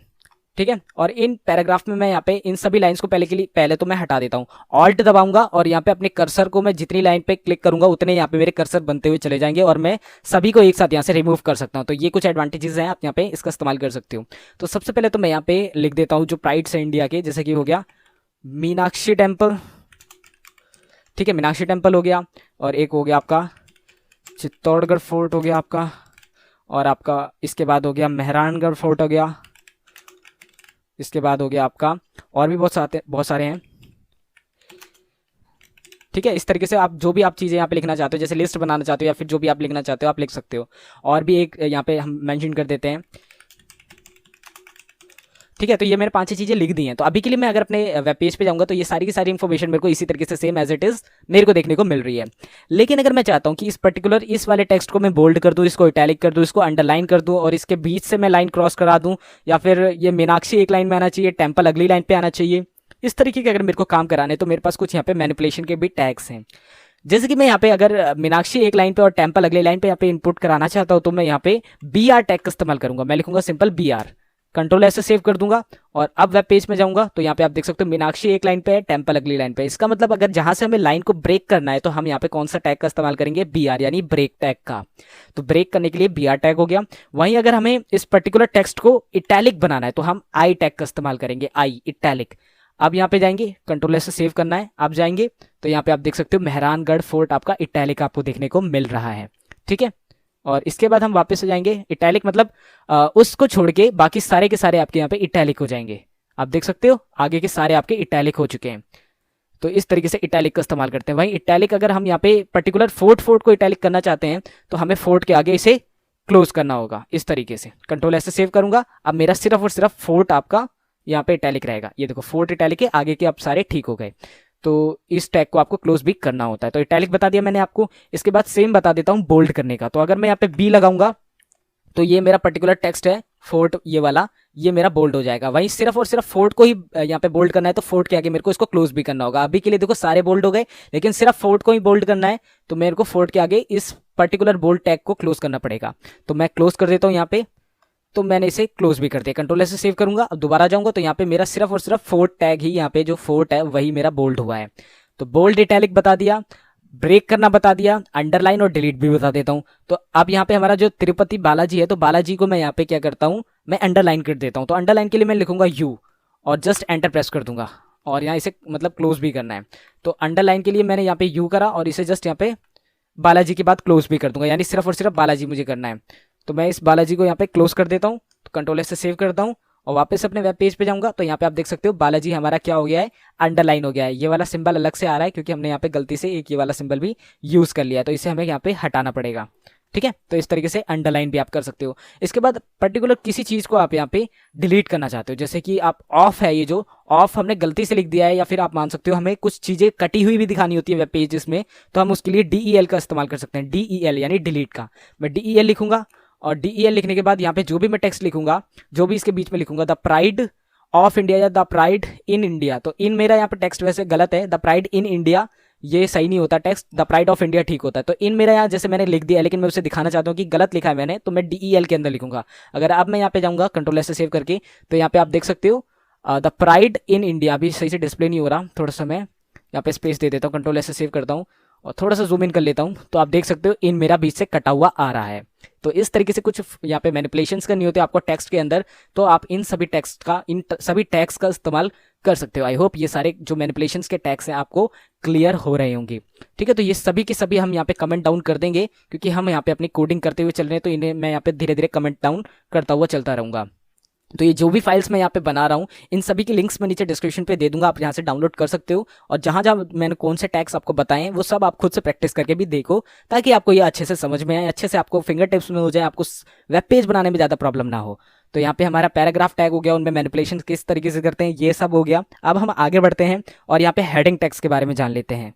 तो हेडिंग टैग्स में यहाँ पे हमारे पास H1 से लेकर H6 तक का यहाँ पे हमारे पास टैग होता है। तो H1, H2, H3 हमारे का भी यहाँ पे मॉडल आता है, लेकिन अभी वो वाला मॉडल यहाँ पे नहीं है। H1 लिखोगे आप, H1 के अंदर जो भी आप लिखोगे, जैसे आप लिखोगे दिस इज H1 हेडिंग, ठीक है, आपने दिस इज H1 हेडिंग आपने लिख दिया। इसके बाद जस्ट आप इसे कंट्रोल C से कॉपी कर लो 6 बार, मतलब 5 बार आप और पेस्ट कर लो, 3, 4, 5, 6 बार मैंने पेस्ट कर लिया। अब मैं ऑल्ट बटन की मदद से यहाँ पे क्लिक करूंगा और यहाँ पे क्लिक करूंगा, यहाँ पे लिख दूंगा 2, अगली लाइन पे 3, अगली लाइन पे 4, अगली लाइन पे 5, अगली लाइन पे 6। तो मैंने यहाँ पे इतने सारे टैग्स यहाँ पे लिख दिए हैं। तो H1, H2, H3, H4, H5, तो यहाँ पे भी 2, 3, 4, 5 लिखना पड़ेगा। 3, 4, 5, 6 कंट्रोल एस से सेव करूंगा, तो यहाँ पे इतने सारे मैंने यहाँ पे ले लिए हैं। यहाँ का टैग हमें क्लोज करना है, इस तरीके से कंट्रोल एस से सेव करूंगा और जस्ट अपने वेब ब्राउजर पे जाऊंगा। तो यहाँ पे आप देख सकते हो this is H1 heading, this is H2 heading, this is H3 heading, this is H4 heading, this is H5 heading and this is H6 heading. तो हेडिंग का साइज देने के लिए H1 से H6 का यहाँ पे होता है। H1 हमारा सबसे बड़ा साइज होता है, H6 हमारा सबसे छोटा साइज होता है। तो इस तरीके से आप हेडिंग दे सकते हो। हेडिंग में भी आपके बहुत सारे ऑप्शंस आपको यहाँ पे देखने को मिल जाते हैं। वहीं अगर मैं आपको एक दो टैग्स और बता दूं, तो यहाँ पे एक स्ट्रॉन्ग टैग भी आता है। और स्ट्रॉन्ग टैग क्या होता है? स्ट्रॉन्ग टैग आपका सेम बोल्ड टैग की तरह ही होता है। अब जैसे कि हमारे पास यहाँ पे मेहरानगढ़ फोर्ट वाला यहाँ पे ये पर्टिकुलर टेक्स्ट है, मैं इसको यहाँ पे अनकमेंट कर देता हूँ और इसको यहाँ पे कमेंट डाउन कर देता हूँ। ठीक है, तो यहाँ पे इसका कमेंट अभी के लिए हटा देते हैं। तो मैंने इसकी कमेंट को यहाँ से क्लियर कर दिया है और यहाँ पे कमेंट था इसे भी हटा दिया है। तो यहाँ से लेकर यहाँ तक का कमेंट है, तो मैं इसको यहाँ पे कर देता हूँ कमेंट। ठीक है, तो मैंने यहाँ तक कमेंट कर दिया है। अभी के लिए यहाँ पे क्या देखने को मिल रहा है, ये सारे के सारे बोल्ड, इटैलिक, ये सारे टैग्स हमारे पास आ रहे हैं। तो मैं जैसे कि मेहंदीपुर बालाजी, अगर मैं इसे कंट्रोल एस से सेव करके जाके देखूं, तो मेहंदीपुर बालाजी सेम मेरे को सिंपल सा आ रहा है ना, सिंपल सा लिखा हुआ। लेकिन अगर मैं इस पे आगे स्ट्रॉन्ग टैग का इस्तेमाल कर लूँ, यहाँ पे लिखूंगा स्ट्रॉन्ग, और स्ट्रॉन्ग लिखने के बाद जस्ट इसका जो टैग है मैं क्लोज कर दूंगा मेहंदीपुर बालाजी के आगे यहाँ पे, और कंट्रोल एस से सेव करूंगा। और अब मैं यहाँ पे जाऊंगा अपने वेब ब्राउजर पे। अब आप यहाँ पे देखोगे ये भी बोल्ड हो जाएगा सेम इस वाले की तरह। तो इस वाले में हमने लगाया था बोल्ड टैग फोर्ट के अंदर, जो ऊपर वाला फोर्ट है यहाँ पे बोल्ड लगाया था, नीचे वाले में हमने लगा दिया स्ट्रॉन्ग। तो स्ट्रॉन्ग बिल्कुल सिमिलर है आपका बोल्ड की तरह। तो ये कुछ टैग्स हैं आपके इंपॉर्टेंट, तो आप इन सबको यहाँ पे देख सकते हो। वीडियो के लास्ट में मैं आपको जो डिस्क्रिप्शन पे लिंक दूंगा, वीडियो पूरी देखने के बाद उस लिंक से जाके उस पर्टिकुलर डिस्क्रिप्शन से उस फाइल को डाउनलोड कर लेना, उस जिप फाइल को डाउनलोड कर लेना। उसमें मैं आपको पूरी की पूरी लिस्ट दे दूंगा, जितने भी HTML के टैग्स होते हैं सारी की सारी लिस्ट दे दूंगा। जितनी प्रॉपर्टीज आप यहाँ पे मैक्सिममली यूज करते हो CSS की, सारी रिसोर्सेज उस जिप फाइल के अंदर आपको दे दूंगा। डाउनलोड जरूर से कर लेना, सारी की सारी रिसोर्सेज आपके लिए एकदम गोल्ड ट्रेजर की तरह है। आप डाउनलोड जरूर से कर लेना, आपको बहुत मजा आएगा उससे देख के अपने टैग्स को इस्तेमाल करते हुए। ठीक है, तो डाउनलोड जरूर से कर लेना। तो यहाँ पे आपको स्ट्रॉन्ग टैग भी मैंने बता दिया। अब इसे जस्ट यहाँ से हटा के नीचे कमेंट डाउन कर देंगे इस तरीके से, और यहाँ पे हमारी हेडिंग्स टैग हो गए हैं। अब हेडिंग टैग और सारे टेक्स्ट मैनिपुलेशन टैग्स के आगे हम बढ़ेंगे, और यहाँ पे हम इमेज किस तरीके से लाते हैं, वीडियो किस तरीके से लाते हैं, ऑडियो किस तरीके से लाते हैं, ये जान लेंगे। तो वीडियो, ऑडियो और इमेजेस के लिए हम यहाँ पे क्या करेंगे, तो अभी के लिए हम क्या करते हैं, मैंने आपको बता दिया किस तरीके से आप लाइव यहाँ पे रन कर सकते हो अपने कोड को। यहाँ पे आप डायरेक्ट गो लाइव पे क्लिक करोगे एक्सटेंशन डाउनलोड करने के बाद, तो आपका लाइव सर्वर रन हो जाएगा। ठीक है, तो ये आप अपने प्रोजेक्ट के अनुसार आप कर सकते हो। अभी के लिए मैं क्या करता हूँ, अभी के लिए मैं इस सर्वर को यहाँ पे बंद कर देता हूँ। तो मैं यहाँ पे जस्ट इस जगह क्लिक करूंगा तो ये अपने आप ही बंद हो जाएगा, और अपने यहाँ पे जाऊंगा, रिफ्रेश करूंगा तो यहाँ से भी ये हट जाएगा। तो मेरे को अपनी वेबसाइट खोलनी है, तो मेरे को वापस से वही एड्रेस चाहिए। तो मैं यहाँ पे लिखूंगा लोकल होस्ट में ये रहा मेरा वो ट्यूटोरियल वेब डेवलपमेंट का फोल्डर, और उसके अंदर sample.html मैंने ओपन कर लिया है वापस से। तो अब मैं यहाँ पे जो भी काम करूंगा यहाँ पे रिफ्लेक्ट होगा, चाहे मैं आपको करके दिखा दूँ। आदि लिखा, मैंने कंट्रोल एस से सेव किया, रिफ्रेश किया, आदि लिखा हुआ आ गया। ठीक है, तो यही वेब पेज अब मेरा ओपन है। तो अब मैं यहाँ पे आपको इमेज, ऑडियो, वीडियो किस तरीके से इंपोर्ट करते हैं, मतलब अपने वेब पेज में लाते हैं, वो बताता हूँ। तो सबसे पहले इमेज ला के दिखाता हूँ। तो इमेज लाने के लिए मैं क्या करूंगा, यहाँ पे इमेज का टैग लगाऊंगा। इमेज का टैग IMG से होता है, IMG इमेज। ठीक है, इमेज के बाद आपको यहाँ पे SRC यानी सोर्स देना है कि आपकी इमेज कहाँ पे है। SRC जिस फोल्डर में आपकी ये सारी फाइल्स है, उसी फोल्डर में आपके अंदर अगर वो फाइल है पिक्चर की, तो जस्ट उसका नाम दे देना है। अगर किसी डिफरेंट लोकेशन पे है तो उस पूरी लोकेशन को प्लस उस फाइल का नाम सब कुछ आपको यहाँ पे प्रोवाइड करना है। अभी के लिए अगर मैं इसमें कंट्रोल S से सेव कर दूं, क्लोज करके कंट्रोल, इसमें आपको क्लोजिंग टैग की जरूरत नहीं होती। ठीक है, यहाँ पे आपको स्लैश लग के IMG दोबारा से लिख के क्लोज नहीं करना है, इसे सिंपल आपको ब्रैकेट यहाँ पे क्लोज कर देना है, बस हो गया आपका काम। तो अगर अभी मैं कंट्रोल S से सेव करूं और अपने वेब पेज को जाके रिफ्रेश करूं, तो अभी यहाँ पे कुछ भी नहीं आया है, बिकॉज यहाँ पे अभी हमने सोर्स नहीं दिया है। तो सोर्स के साथ साथ आप इसमें विड्थ हाइट भी दे सकते हो। जैसे मैं यहाँ पे विड्थ दे देता हूँ, इसकी विड्थ इक्वल्स टू, और विड्थ दूंगा मैं इसकी जो भी देना चाहता हूँ, जैसे 500 पिक्सल। 500 पिक्सल मैंने इसकी विड्थ दे दी है। हाइट भी देना चाहता हूँ तो मैं हाइट भी इसके आगे दे सकता हूँ, ऐसे HEIGHT हाइट में दे देता हूँ इसकी 200 पिक्सल। कंट्रोल से सेव करूंगा, अपने वेब पेज पे जाऊंगा, रिफ्रेश करूंगा, तो यहाँ पे अभी कोई भी इमेज नहीं दी, तो हमारे कुछ इस तरीके का यहाँ लिखा हुआ आ रहा है। आप देख सकते हो यहाँ पे आपका जो क्रैक्ड इमेज है वो आ रही है, मतलब यहाँ कोई भी इमेजेस सिलेक्टेड नहीं है। वहीं अगर आप यहाँ पे अगर आपकी इमेज लोड ना हो रही है, तो कोई एरर दिखाना हो, तो उसके लिए हम यहाँ पे अल्टरनेट टेक्स्ट भी लिख सकते हैं। उसके लिए हमें ALT का टैग लगाना है, ALT यानी अल्टरनेट, और इसमें हम लिख सकते हैं एरर 404 यानी नॉट फाउंड। ठीक है, कंट्रोल से सेव करेंगे, रिफ्रेश करके दिखा देता हूँ, तो यहाँ पे आप देख सकते हो एरर 404 लिखा हुआ है, यानी एक अल्टरनेट टेक्स्ट उसमें लिखा हुआ आ रहा है। तो ये तभी डिस्प्ले होगा जब आपकी इमेज लोड नहीं होगी। तो यहाँ पे इमेज लोड कैसे होगी, SRC का टैग आपने दे दिया। अब इसके अंदर आपको उस इमेज का एड्रेस दे देना है। अब देखो मैं अपने दिस PC में जाता हूँ, लोकल ड्राइव C पे जाता हूँ, यूजर्स के अंदर जाता हूँ, आदि के अंदर जाता हूँ, और यहाँ पे डाउनलोड्स के अंदर जाता हूँ। तो मेरी यहाँ पे 3 इमेजेस पड़ी हुई हैं। तो मैं क्या करता हूँ, इस वाली इमेज का नाम कॉपी कर लेता हूँ, नाम, या फिर कर देते हैं इसका cars.jpg, और इसकी लोकेशन ये रही हमारे ऊपर, C ड्राइव, यूजर्स, आदि, डाउनलोड्स। मैं यहीं से कॉपी कर लेता हूँ, और अब अपने प्रोजेक्ट पे जाऊंगा और इस जगह पे उस लोकेशन को पेस्ट करा दूंगा। पेस्ट करा दी। अब मैं जस्ट यहाँ पे उस फाइल का नाम भी दे देता हूँ cars.jpg। तो इस तरीके से ये इस लोकेशन को देके आप यहाँ पे इमेज को ला सकते हो। लेकिन अभी अगर आप इतनी लंबी लोकेशन नहीं देना चाहते, आप सिंपल पर्टिकुलर सर्वर में अपलोड है तो उसकी URL अगर, या फिर आपका वेबसाइट का फोल्डर है तो उस फोल्डर में ये अगर आप रखोगे तो ज़्यादा बेटर प्रैक्टिस है। तो मैं इसी फोल्डर में रख के आपको दिखा देता हूँ। ये रही मेरी cars.jpg, इसे यहाँ से कॉपी करके अपने इस फोल्डर में ही जाके पेस्ट करा देता हूँ। तो मेरा फोल्डर है C ड्राइव पे, XAMPP के अंदर htdocs के अंदर ये रहा। ठीक है, यहीं पे जाके मैं इसे पेस्ट करा देता हूँ। तो ये cars.jpg नाम की फाइल यहाँ पे आ चुकी है। ठीक है, तो यहाँ पे मेरी फाइल भी आ चुकी है। अब मैं वापस अपने प्रोजेक्ट पे जाऊंगा और इस प्रोजेक्ट में यहाँ पे इस लोकेशन को हटा के सिंपल सा cars.jpg कर दूंगा। तो ये मेरी cars.jpg वाली इमेज है। ठीक है, तो अगर अब मैं अपने ब्राउजर पे जाके रिफ्रेश करूंगा तो यहाँ पे मेरी जो इमेज है वो आ चुकी है, आप देख सकते हो। ठीक है, जो मैंने यहाँ पे विड्थ और हाइट दी थी उसी हिसाब से आई है। अगर मैं इस हाइट को ज़्यादा कर दूँ या विड्थ को कम कर दूँ, 400 कर दूँ, कंट्रोल से सेव करूँ, तो मेरी इमेज की विड्थ आप देख सकते हो कम हो गई। ठीक है, तो इस तरीके से आप विड्थ हाइट ये सब आप यहाँ से मैनेज कर सकते हो। लेकिन हम विड्थ हाइट ये सारी चीज़ें हम कहाँ पे देते हैं, CSS में देते हैं। तो अभी के लिए हम इसे भी कमेंट डाउन कर देते हैं। कंट्रोल से सेव करेंगे, आगे की ओर बढ़ेंगे। तो इमेज आ चुकी है, ऑडियो और वीडियो भी ले आते हैं। तो ऑडियो वीडियो लाने के लिए सबसे पहले तो हमें 2 ऑडियो और वीडियो चुनने हैं। तो मैं ऑडियो वीडियो आपके कहाँ पे, इसी फोल्डर के अंदर जाके पेस्ट करा देता हूँ। तो मैं अपने वेबसाइट के फोल्डर के अंदर हूँ। तो आप यहाँ पे देख सकते हो मैंने ना एक ऑडियो और एक वीडियो यहाँ पे मैंने पेस्ट करा दिया है। देखो ये पिक्चर थी हमारी, अब मैंने यहाँ पे ये वाला वीडियो, ये वाला ऑडियो यहाँ पे पेस्ट करा दिया। ऑडियो दिखा देता हूँ कौन सा है, Allen.mp3 नाम का, और एलन वॉकर का फोर्स वाला म्यूजिक है। और वही वीडियो हमारी ही चैनल के जो वीडियोज है उनका आउट्रो। ठीक है, तो ये दोनों फाइल मैंने इसी डायरेक्टरी में जाके पेस्ट करा दी हैं जहाँ पे हमारी वेबसाइट की ये सारी चीजें htdocs के अंदर स्टोर्ड हैं। ठीक है, ये रही हमारी लोकेशन, आप ऊपर देख सकते हो।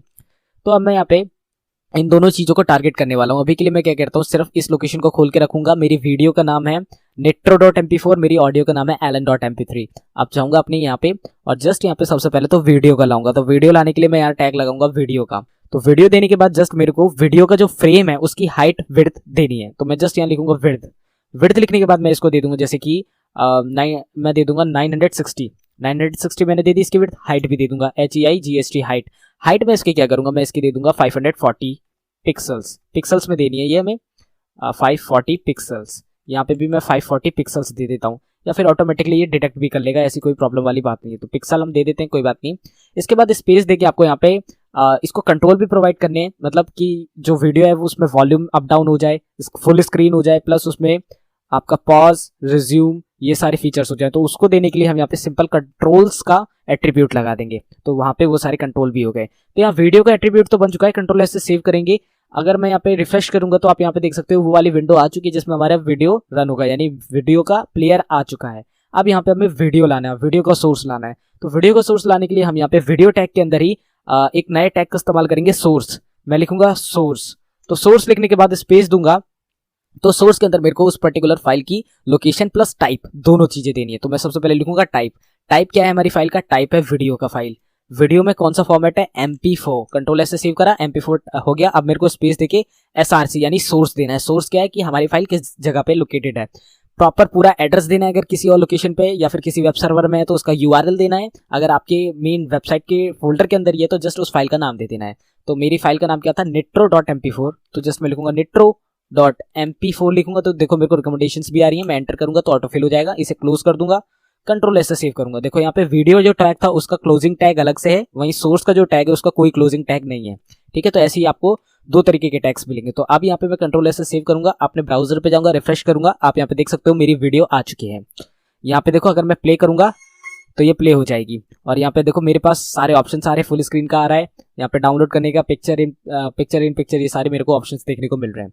ठीक है, तो इस तरीके से आप यहाँ पे कर सकते हो। इसका फ्रेम अगर आपको ज़्यादा बढ़ाना है, मतलब इसे चौड़ा ज़्यादा करना है या फिर हाइट इसकी ज़्यादा बढ़ानी है, तो आप विड्थ और हाइट के एट्रीब्यूट से खेल सकते हो। जैसे कि मैं विड्थ इसकी ज़्यादा करना चाहता हूँ या मैं कम कर देता हूँ, 760 कर देता हूँ। कंट्रोल एस से सेव करता हूँ, रिफ्रेश करता हूँ तो देखो इसकी विड्थ कम हो गई। ठीक है, तो इस तरीके से आप और भी कंट्रोल्स के साथ खेल सकते हो। तो वापस से हम इसकी कर देते हैं 960, कंट्रोल एस से सेव कर देते हैं।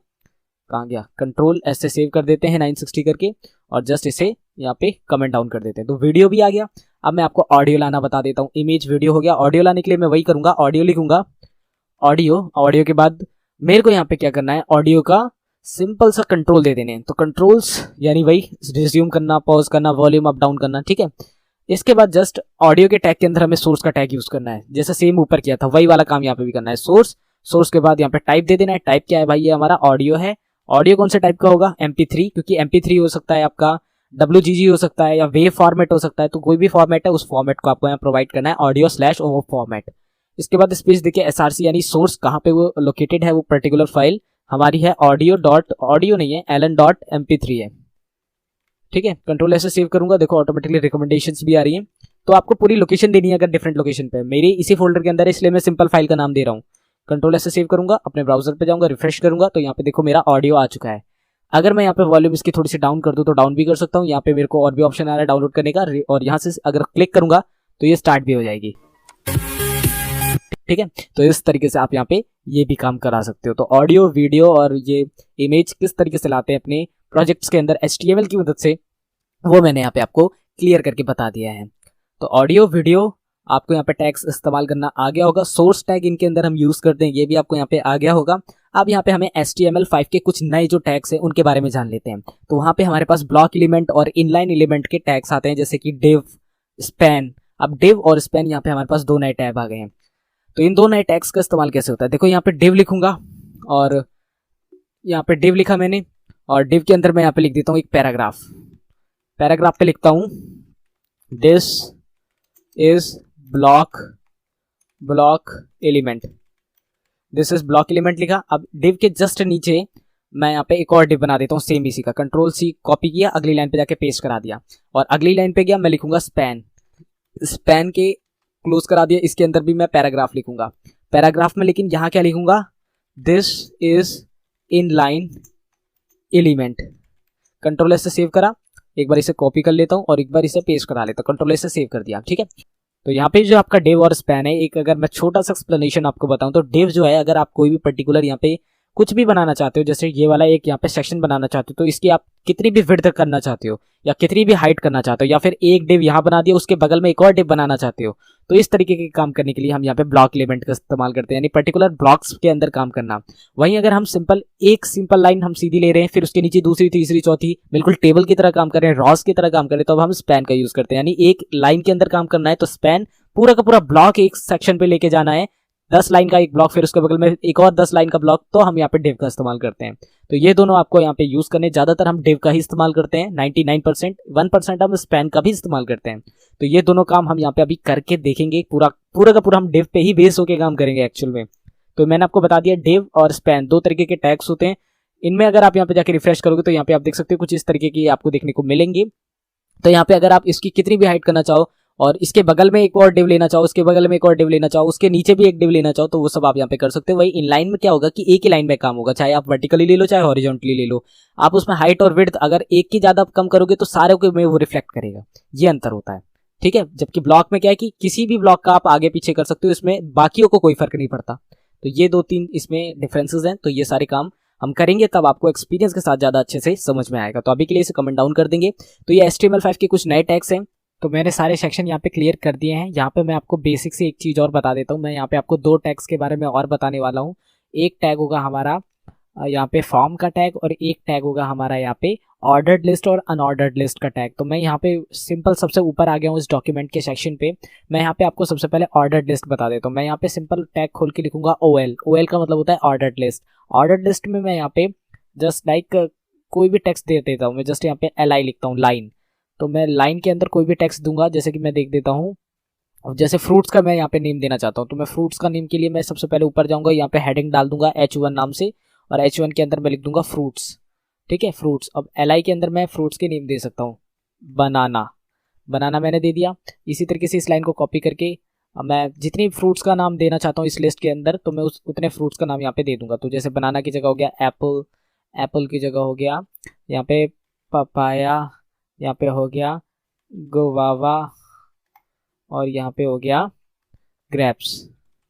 कंट्रोल S से सेव किया मैंने और जस्ट यहाँ पे जाके अपने पेज पे जाके रिफ्रेश कर दिया। तो यहाँ पे आप देख सकते हो फ्रूट्स में number 1, number 2, number 3, number 4, number 5 इस तरीके की लिस्ट में हमारे यहाँ पे क्या लिखे आ रहे हैं, यहाँ पे हमारे लिखे आ रहे हैं हमारे सिंपल से हमारे जो भी फ्रूट्स हैं वो। तो इस तरीके से आप यहाँ पे काम कर सकते हो। वहीं अगर मैं ऑयल के आगे स्पेस दूँ और स्पेस के बाद मैं यहाँ पे लिखूँ स्टाइल की जगह मैं यहाँ पे जाऊँगा लिस्ट स्टाइल, और लिस्ट स्टाइल में मैं यहाँ पे आर्मेनियन की जगह नीचे में सर्कल दे दूँ, कंट्रोल S से सेव करूँ और यहाँ पे जाके रिफ्रेश कर दूं, तो यहाँ पे आप देख सकते हो सर्कल बना हुआ आ रहा है। वैसे जो ऑर्डर्ड लिस्ट होती है, ऑर्डर्ड लिस्ट का इस्तेमाल हम यहाँ पे क्यों करते हैं, ऑर्डर जो लिस्ट होती है हमारी उसका इस्तेमाल हम यहाँ पे करते हैं जिसकी मदद से हम यहाँ पे नंबर या फिर अल्फाबेट्स की मदद से इन चीज़ों को डिस्प्ले करा सकें। तो सर्कल्स वैसे तो अनऑर्डर्ड लिस्ट की चीज़ होती है। मैं यहाँ पे अगर लिखता हूँ लोअर अल्फा, तो लोअर अल्फाबेट में यहाँ पे हमें ये सारी लिस्ट देखने को मिलेगी। कैसे, मैं देख के दिखा देता हूँ। यहाँ पे रिफ्रेश करूंगा तो यहाँ पे स्मॉल ABCD आ रहा है। वहीं अगर लोअर की जगह मैं यहाँ पे क्या लिखता, अपर अल्फा, और अगर अब मैं इसे रिफ्रेश करता तो यहाँ पे आप देख सकते हो अपर अल्फाबेट्स आ रहे हैं। वहीं अगर मैं इसकी जगह सिंपल लिखता नंबर्स, तो यहाँ पे ये नंबर्स के तौर पे डिस्प्ले होगा। मैं दिखा देता हूँ रिफ्रेश करके, तो ये देखो नंबर्स के तौर पे रिफ्रेश हो रहा है। वहीं अगर मैं यहाँ पे आपको सिंपल लिख देता रोमन लोअर रोमन, तो लोअर रोमन में यहाँ पे क्या डिस्प्ले होगा, देख सकते हो आप रोमन नंबर में ये सारे आगे के डिस्प्ले हो रहे हैं। अगर लोअर रोमन की जगह में अपर रोमन लिखता तो ये अपर रोमन में डिस्प्ले मेरे को हो जाएगा। ये देखो अपर रोमन में आ गया। तो इस तरीके की आपको लिस्ट डिस्प्ले करानी है तो ऑर्डर्ड लिस्ट का इस्तेमाल करें। वहीं अगर इससे हट के आपको दूसरी तरीके की लिस्ट यहाँ पे दिखानी है तो आप यहाँ पे अनऑर्डर्ड लिस्ट का इस्तेमाल कर सकते हैं। अनऑर्डर्ड के लिए मैं यहाँ पे यूज करने वाला हूँ कार्स के नेम। तो हेडिंग मैंने डाल दी है कार की, और O की जगह कर दूंगा U यानी UL, OL की जगह UL यानी अनऑर्डर्ड लिस्ट। और बस अब कार के नेम चेंज कर दूंगा। मैं यहाँ पे कर दूंगा डिफरेंट कार्स के नेम, लैम्बोर्गिनी हो गई, फरारी हो गई, और जैगवार हो गई, जैगवार के अलावा ऑडी हो गई, और यहाँ पे आपकी मजराती हो गई। ठीक है, ये 5-6 यहाँ पे हमारी कार्स के नेम हो गए। अब यहाँ पे हम लिख देंगे सर्कल लिखने के बाद रिफ्रेश करेंगे तो यहाँ पे आपका देख सकते हो सर्कल में आ रहे हैं। सर्कल के अलावा आप यहाँ पे डिस्क में कर सकते हो। मैं सिंपल लिखता हूँ डिस्क, और डिस्क के बाद मैं जाके यहाँ रिफ्रेश करता हूँ तो ये डिस्क में आ गए। डिस्क के अलावा यहाँ पे हमारे पास एक और होता है स्क्वायर। स्क्वायर के बाद मैं यहाँ पे जाके रिफ्रेश करता हूँ तो ये देखो स्क्वायर में हो चुके हैं। तो इस तरीके से यहाँ पे आप लिस्ट को भी डिस्प्ले करा सकते हो। और भी बहुत सारे होते हैं, आप यहाँ पे गूगल पे सर्च कर सकते हो और किस तरीके के आप यहाँ पे ऑर्डर्ड और अनऑर्डर्ड लिस्ट को क्रिएट कर सकते हो। आई होप आपको ये ऑर्डर्ड और अनऑर्डर्ड लिस्ट भी समझ में आ गई होगी। इसे भी कमेंट डाउन यहाँ पे कर देंगे। और अब मैं यहाँ पे आपको फॉर्म बता देता हूँ फॉर्म क्या होता है। मैं जस्ट यहाँ पे लिखूंगा फॉर्म। फॉर्म लिखा मैंने। अब फॉर्म के अंदर हम एक पूरा फॉर्म क्रिएट कर सकते हैं। इसके अंदर हमारे पास इनपुट टैग्स होते हैं। मैं यहाँ पे लिखूंगा इनपुट।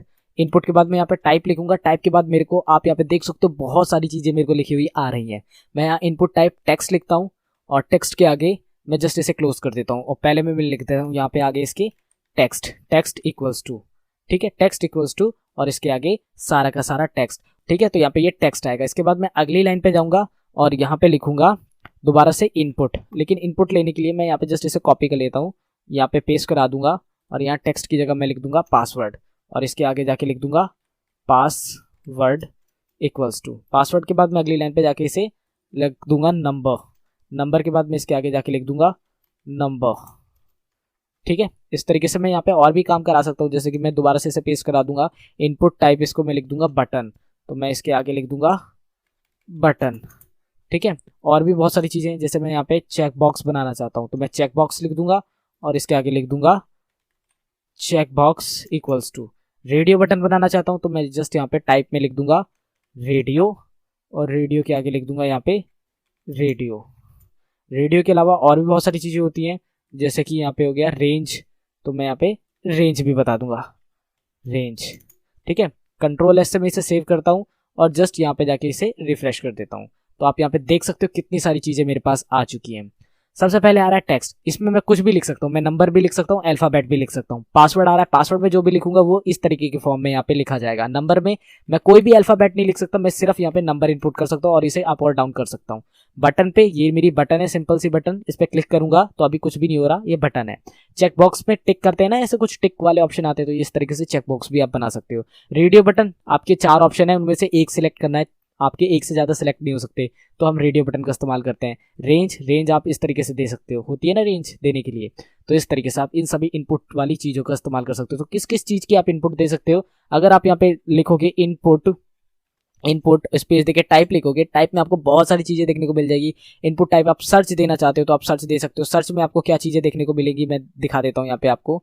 सर्च में हमें क्या देखने को मिलता है, अगर मैं यहाँ रिफ्रेश करता हूँ तो सर्च में कुछ इस तरीके का आएगा, आप यहाँ पे सर्च कर सकते हो जो भी आप सर्च करना चाहते हो। इसके अलावा और भी बहुत सारे होते हैं, मैं लिख देता हूँ यहाँ पे प्रॉपर सीक्वेंस वाइज। सर्च के अलावा और किस तरीके की इनपुट आप यहाँ पे दे सकते हो, इनपुट टाइप और सबमिट हो गया, सबमिट आपका बटन सबमिट करने के लिए होती है। टेलीफोन नंबर हो गया, टाइम हो गया और आपका वीक हो गया। वीक अगर मैं देता हूँ तो वीक किस तरीके से मैं यहाँ पे देख सकता हूँ, कंट्रोल एस से सेव करता हूँ और यहाँ पे रिफ्रेश करता हूँ तो आप यहाँ पे देख सकते हो, यहाँ पे आपका कैलेंडर ओपन हो जाएगा। आप कैलेंडर से यहाँ पे पूरा डेट दे सकते हो। टाइम पे मैं आपको लिख देता हूँ, मैं यहाँ पे कैल लिख देता हूँ और टाइम वाला मैं आपको दिखा देता हूँ टाइम में किस तरीके से हमें डिस्प्ले होगा। टाइम और time equals to input type time. ठीक है, इनपुट टाइम हो गया और जस्ट अब यहाँ पे जाके रिफ्रेश कर दूंगा तो यहाँ पे हमारे पास टाइम भी आ रहा है। तो टाइम पे क्लिक करूंगा तो पूरा का पूरा टाइमिंग से रिलेटेड यहाँ पे हमारे सारे पैरामीटर्स आ रहे हैं। तो इस तरीके से आप यहाँ पे टाइम भी दे सकते हो। तो वीक, टाइम, ये सारे के सारे आप इनपुट फॉर्म्स की मदद से आप क्रिएट कर सकते हो, पूरा का पूरा फॉर्म क्रिएट कर सकते हो। तो आई होप आपको ये सारी चीज़ें क्लियर हो गई होंगी किस तरीके से करते हैं। अब इन्हें कमेंट डाउन कर देते हैं और आगे बढ़ते हैं। इसके बाद यहाँ पे हमारे पास कुछ और टैग्स आ जाते हैं, जैसे कि हमारे पास आर्टिकल टैग आ जाता है। आर्टिकल के अलावा यहाँ पे हमारे पास नेविगेशन के लिए नैव टैग आ जाता है। नैव टैग के बाद हेडर फुटर के टैग्स आ जाते हैं। तो मैं यहाँ पे आपको लिख के दिखा देता हूँ, जैसे कि हमारे पास है सेक्शन। ठीक है, सेक्शन टैग। और सेक्शन से यहाँ पे क्या होता है कि एक सेक्शन डिवाइड हो जाता है कि यहाँ से पर्टिकुलर हम इतना काम एक सेक्शन के अंदर कर रहे हैं। ठीक है, तो यहाँ पे पर्टिकुलर मैं लिख देता हूँ this statement that you are now working in a different section from previous page. ठीक है, तो ये इसलिए यूज होता है। कमेंट डाउन कर दूंगा। इसके बाद सेक्शन टैग के बाद हमारे पास अगला टैग है आर्टिकल टैग। तो किसी भी प्रकार का आर्टिकल लिखना है, जैसे कि ब्लॉग के पेजेस होते हैं, ब्लॉग के पेजेस में बहुत बड़े बड़े ऐसे लिखे होते हैं या फिर पैराग्राफ के पैराग्राफ लिखे होते हैं, तो वो सब हम आर्टिकल के अंदर लिखते हैं। तो the data written under article tag basically used to make blog pages। ठीक है, कंट्रोल ऐसे सेव करूंगा। अगर मैं इसे रिफ्रेश करके आपको यहाँ पे दिखाऊंगा तो आप देख सकते हो किस तरीके से पूरा का पूरा डाटा एक पेज में लिखा हुआ जा सकता है।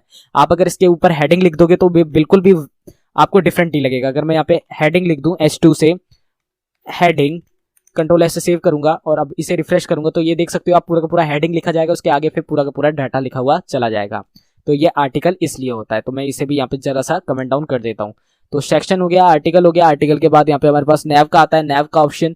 अब नैव हमारा जो यहाँ पे यूज होता है वो नेविगेशन बार बनाने के लिए होता है। कंट्रोल ऐसे सेव करूंगा, अभी ये रिफ्लेक्ट होगा नहीं। नेविगेशन बार जो आप देख सकते हो वेबसाइट्स में होती है, जैसे कि मैं यहाँ पे कोई भी वेबसाइट आपको ओपन करके दिखा देता हूँ, unsplash.com कर देता हूँ। तो ये जो unsplash.com है तो आप यहाँ पे ऊपर देख सकते हो ना, ये जहाँ पे सर्च बार भी आ रही है, ये लोगो भी आ रहा है, यहाँ पे ये ब्रांड्स एक्सप्लोर, ये और यहाँ पे submit a photo, log in, join free, ये सारी बटन्स आ रही हैं ऊपर की। ये जो बार होती है, ठीक है, इसे नेविगेशन बार कहते हैं। और यहाँ पे ये सारे फीचर्स जो लिखे हुए आ रहे हैं सारी नेविगेशन बार का ही हिस्सा होती है। तो इसे बनाने के लिए हम यहाँ पे नैव टैब का इस्तेमाल करते हैं। तो अभी हम प्रोजेक्ट बनाएंगे वेबसाइट का लास्ट में, तो पूरी हर एक चीज वहाँ पे मैं आपको करके दिखाऊंगा लाइव प्रैक्टिकली। ठीक है, तो नेविगेशन बार ये होती है। इसके बाद आपका हेडर आता है, यहाँ पे मैं लिख देता हूँ हेडर। अब हेडर क्या होता है? हेडर होता है आपका वेबसाइट का टॉप। अब जिसमें हेडर में आपकी बहुत सारी इन्फॉर्मेशन हो सकती है, जैसे कि आप यहाँ पे हेडर में देना चाहते हो जो सी दूसरे टाइप की इन्फॉर्मेशन होती है, यहाँ पे आप कुछ और रखना चाहते हो, ये जैसे ये एलिमेंट्स आ रहे हैं, इसमें आप स्क्रॉल करोगे आपको और भी एलिमेंट्स मिले, तो उसके लिए हम यहाँ पे हेडर का इस्तेमाल करते हैं। ठीक है, अभी वेबसाइट बनाने के समय आपको ज्यादा अच्छे से समझ में आएगा। इसके बाद फुटर आता है। फुटर, अब ये फुटर क्या चीज होती है? कंट्रोल ऐसे सेव करूंगा, ये सब चलाया होगा। हेडर फुटर आता है पेज में, तो वो सब आपको समझ में आ रहा होगा फुटर क्या होता है। अगर मैं इसी वेबसाइट के नीचे जाऊँ तो अभी यहाँ पे इस वेबसाइट का नीचे मेरे को देखने को नहीं मिल रहा है, यहाँ पे क्लिक करूंगा और अब यहाँ पे नीचे जाऊंगा तो यहाँ पे तो स्क्रॉल ही स्क्रॉल होता हुआ जा रहा है। अगर मैं कोई दूसरी वेबसाइट ओपन कर लेता हूँ, जैसे paypal.com ओपन कर लेता हूँ, तो पेपाल में भी अभी यहाँ पे कॉन्टैक्ट अस पे चला जाता हूँ, तो यहाँ पे ये वेबसाइट का कॉन्टैक्ट अस वाला पेज ओपन हो चुका है। अगर मैं स्क्रॉल डाउन करके नीचे जाऊँ तो यहाँ पे मेरे को ये कुछ ऑप्शंस देखने को मिल रहे हैं ना, लीगल, प्राइवेसी, ये डेट फेट, ये सब, तो ये हमारा इस वेबसाइट का फुटर है। अगर कोई दूसरी मैं वेबसाइट खोलूँ यहाँ पे, जैसे कि मैं यहाँ पे cardekho.com ओपन कर लेता हूँ, तो ये मेरी वेबसाइट खुल गई। अगर स्क्रॉल डाउन करके नीचे जाऊँगा तो स्क्रॉल डाउन नीचे करके यहाँ पे आ गया तो इंडियाज नंबर 1, ये बहुत सारी लिंक्स देखने को मिलती हैं, app store, Google play store, यहाँ पे फॉलोअर्स और यहाँ पे और नीचे बहुत सारी चीजें देखने को मिलती हैं। तो ये क्या चीज है? ये इस वेबसाइट का फुटर है। किसी भी पेज में चला जाऊं, जैसे कि मैं कार लोन वाले पेज में चला जाता हूँ और इसको भी स्क्रॉल डाउन करके नीचे जाऊंगा तो यहाँ पे भी मेरे को वही पेज देखने को मिलेगा, थोड़ा बहुत अलग हो जाएगा, लेकिन यहाँ पे पर्टिकुलर कुछ चीजें यहाँ पे हर एक पेज के अंदर देखने को मिलेगी। मैं होम पे चला जाऊँ तब भी मेरे को कुछ चीजें यहाँ पे भी देखने को मिलेंगी। देखो, India's number 1 car sold every 4 minute, ठीक है, तो ये सारी चीजें हर एक पेज में मेरे को देखने को मिलती हैं, तो ये फुटर होता है। तो ये सारी चीजें हम वेबसाइट पे बना के देखेंगे। ये सारी जितनी भी चीजें मैंने आपको यहाँ पे अभी अनडिस्प्लेन करके बताई है, मतलब अनएक्सप्लेन का मतलब सिर्फ आपको ओरली बताया, मैं आपको लास्ट अभी इसी वीडियो में प्रोजेक्ट बनाऊंगा, पूरी वेबसाइट बना के दिखाऊंगा, तब आपको इन सभी का इस्तेमाल करना मैं बताता हूँ। अभी के लिए कमेंट डाउन कर देते हैं और कमेंट डाउन करने के बाद क्या करेंगे? कमेंट डाउन करने के बाद हम जस्ट यहाँ से इसे थोड़ा सा लीव कर देंगे, कंट्रोल ऐसे सेव कर देंगे। तो यहाँ पे हमारा जो HTML है लगभग बेसिक्स हमारे सारे के सारे कंप्लीटेड हो चुके हैं। बेसिक्स मैंने आपको यहाँ पे कोशिश करके आपको बता दिया है। अब हम चलते हैं अपने कहाँ पे CSS की तरफ। CSS जान लेते हैं, CSS कैसे काम करेगी, CSS का ज़्यादातर इस्तेमाल कैसे होता है।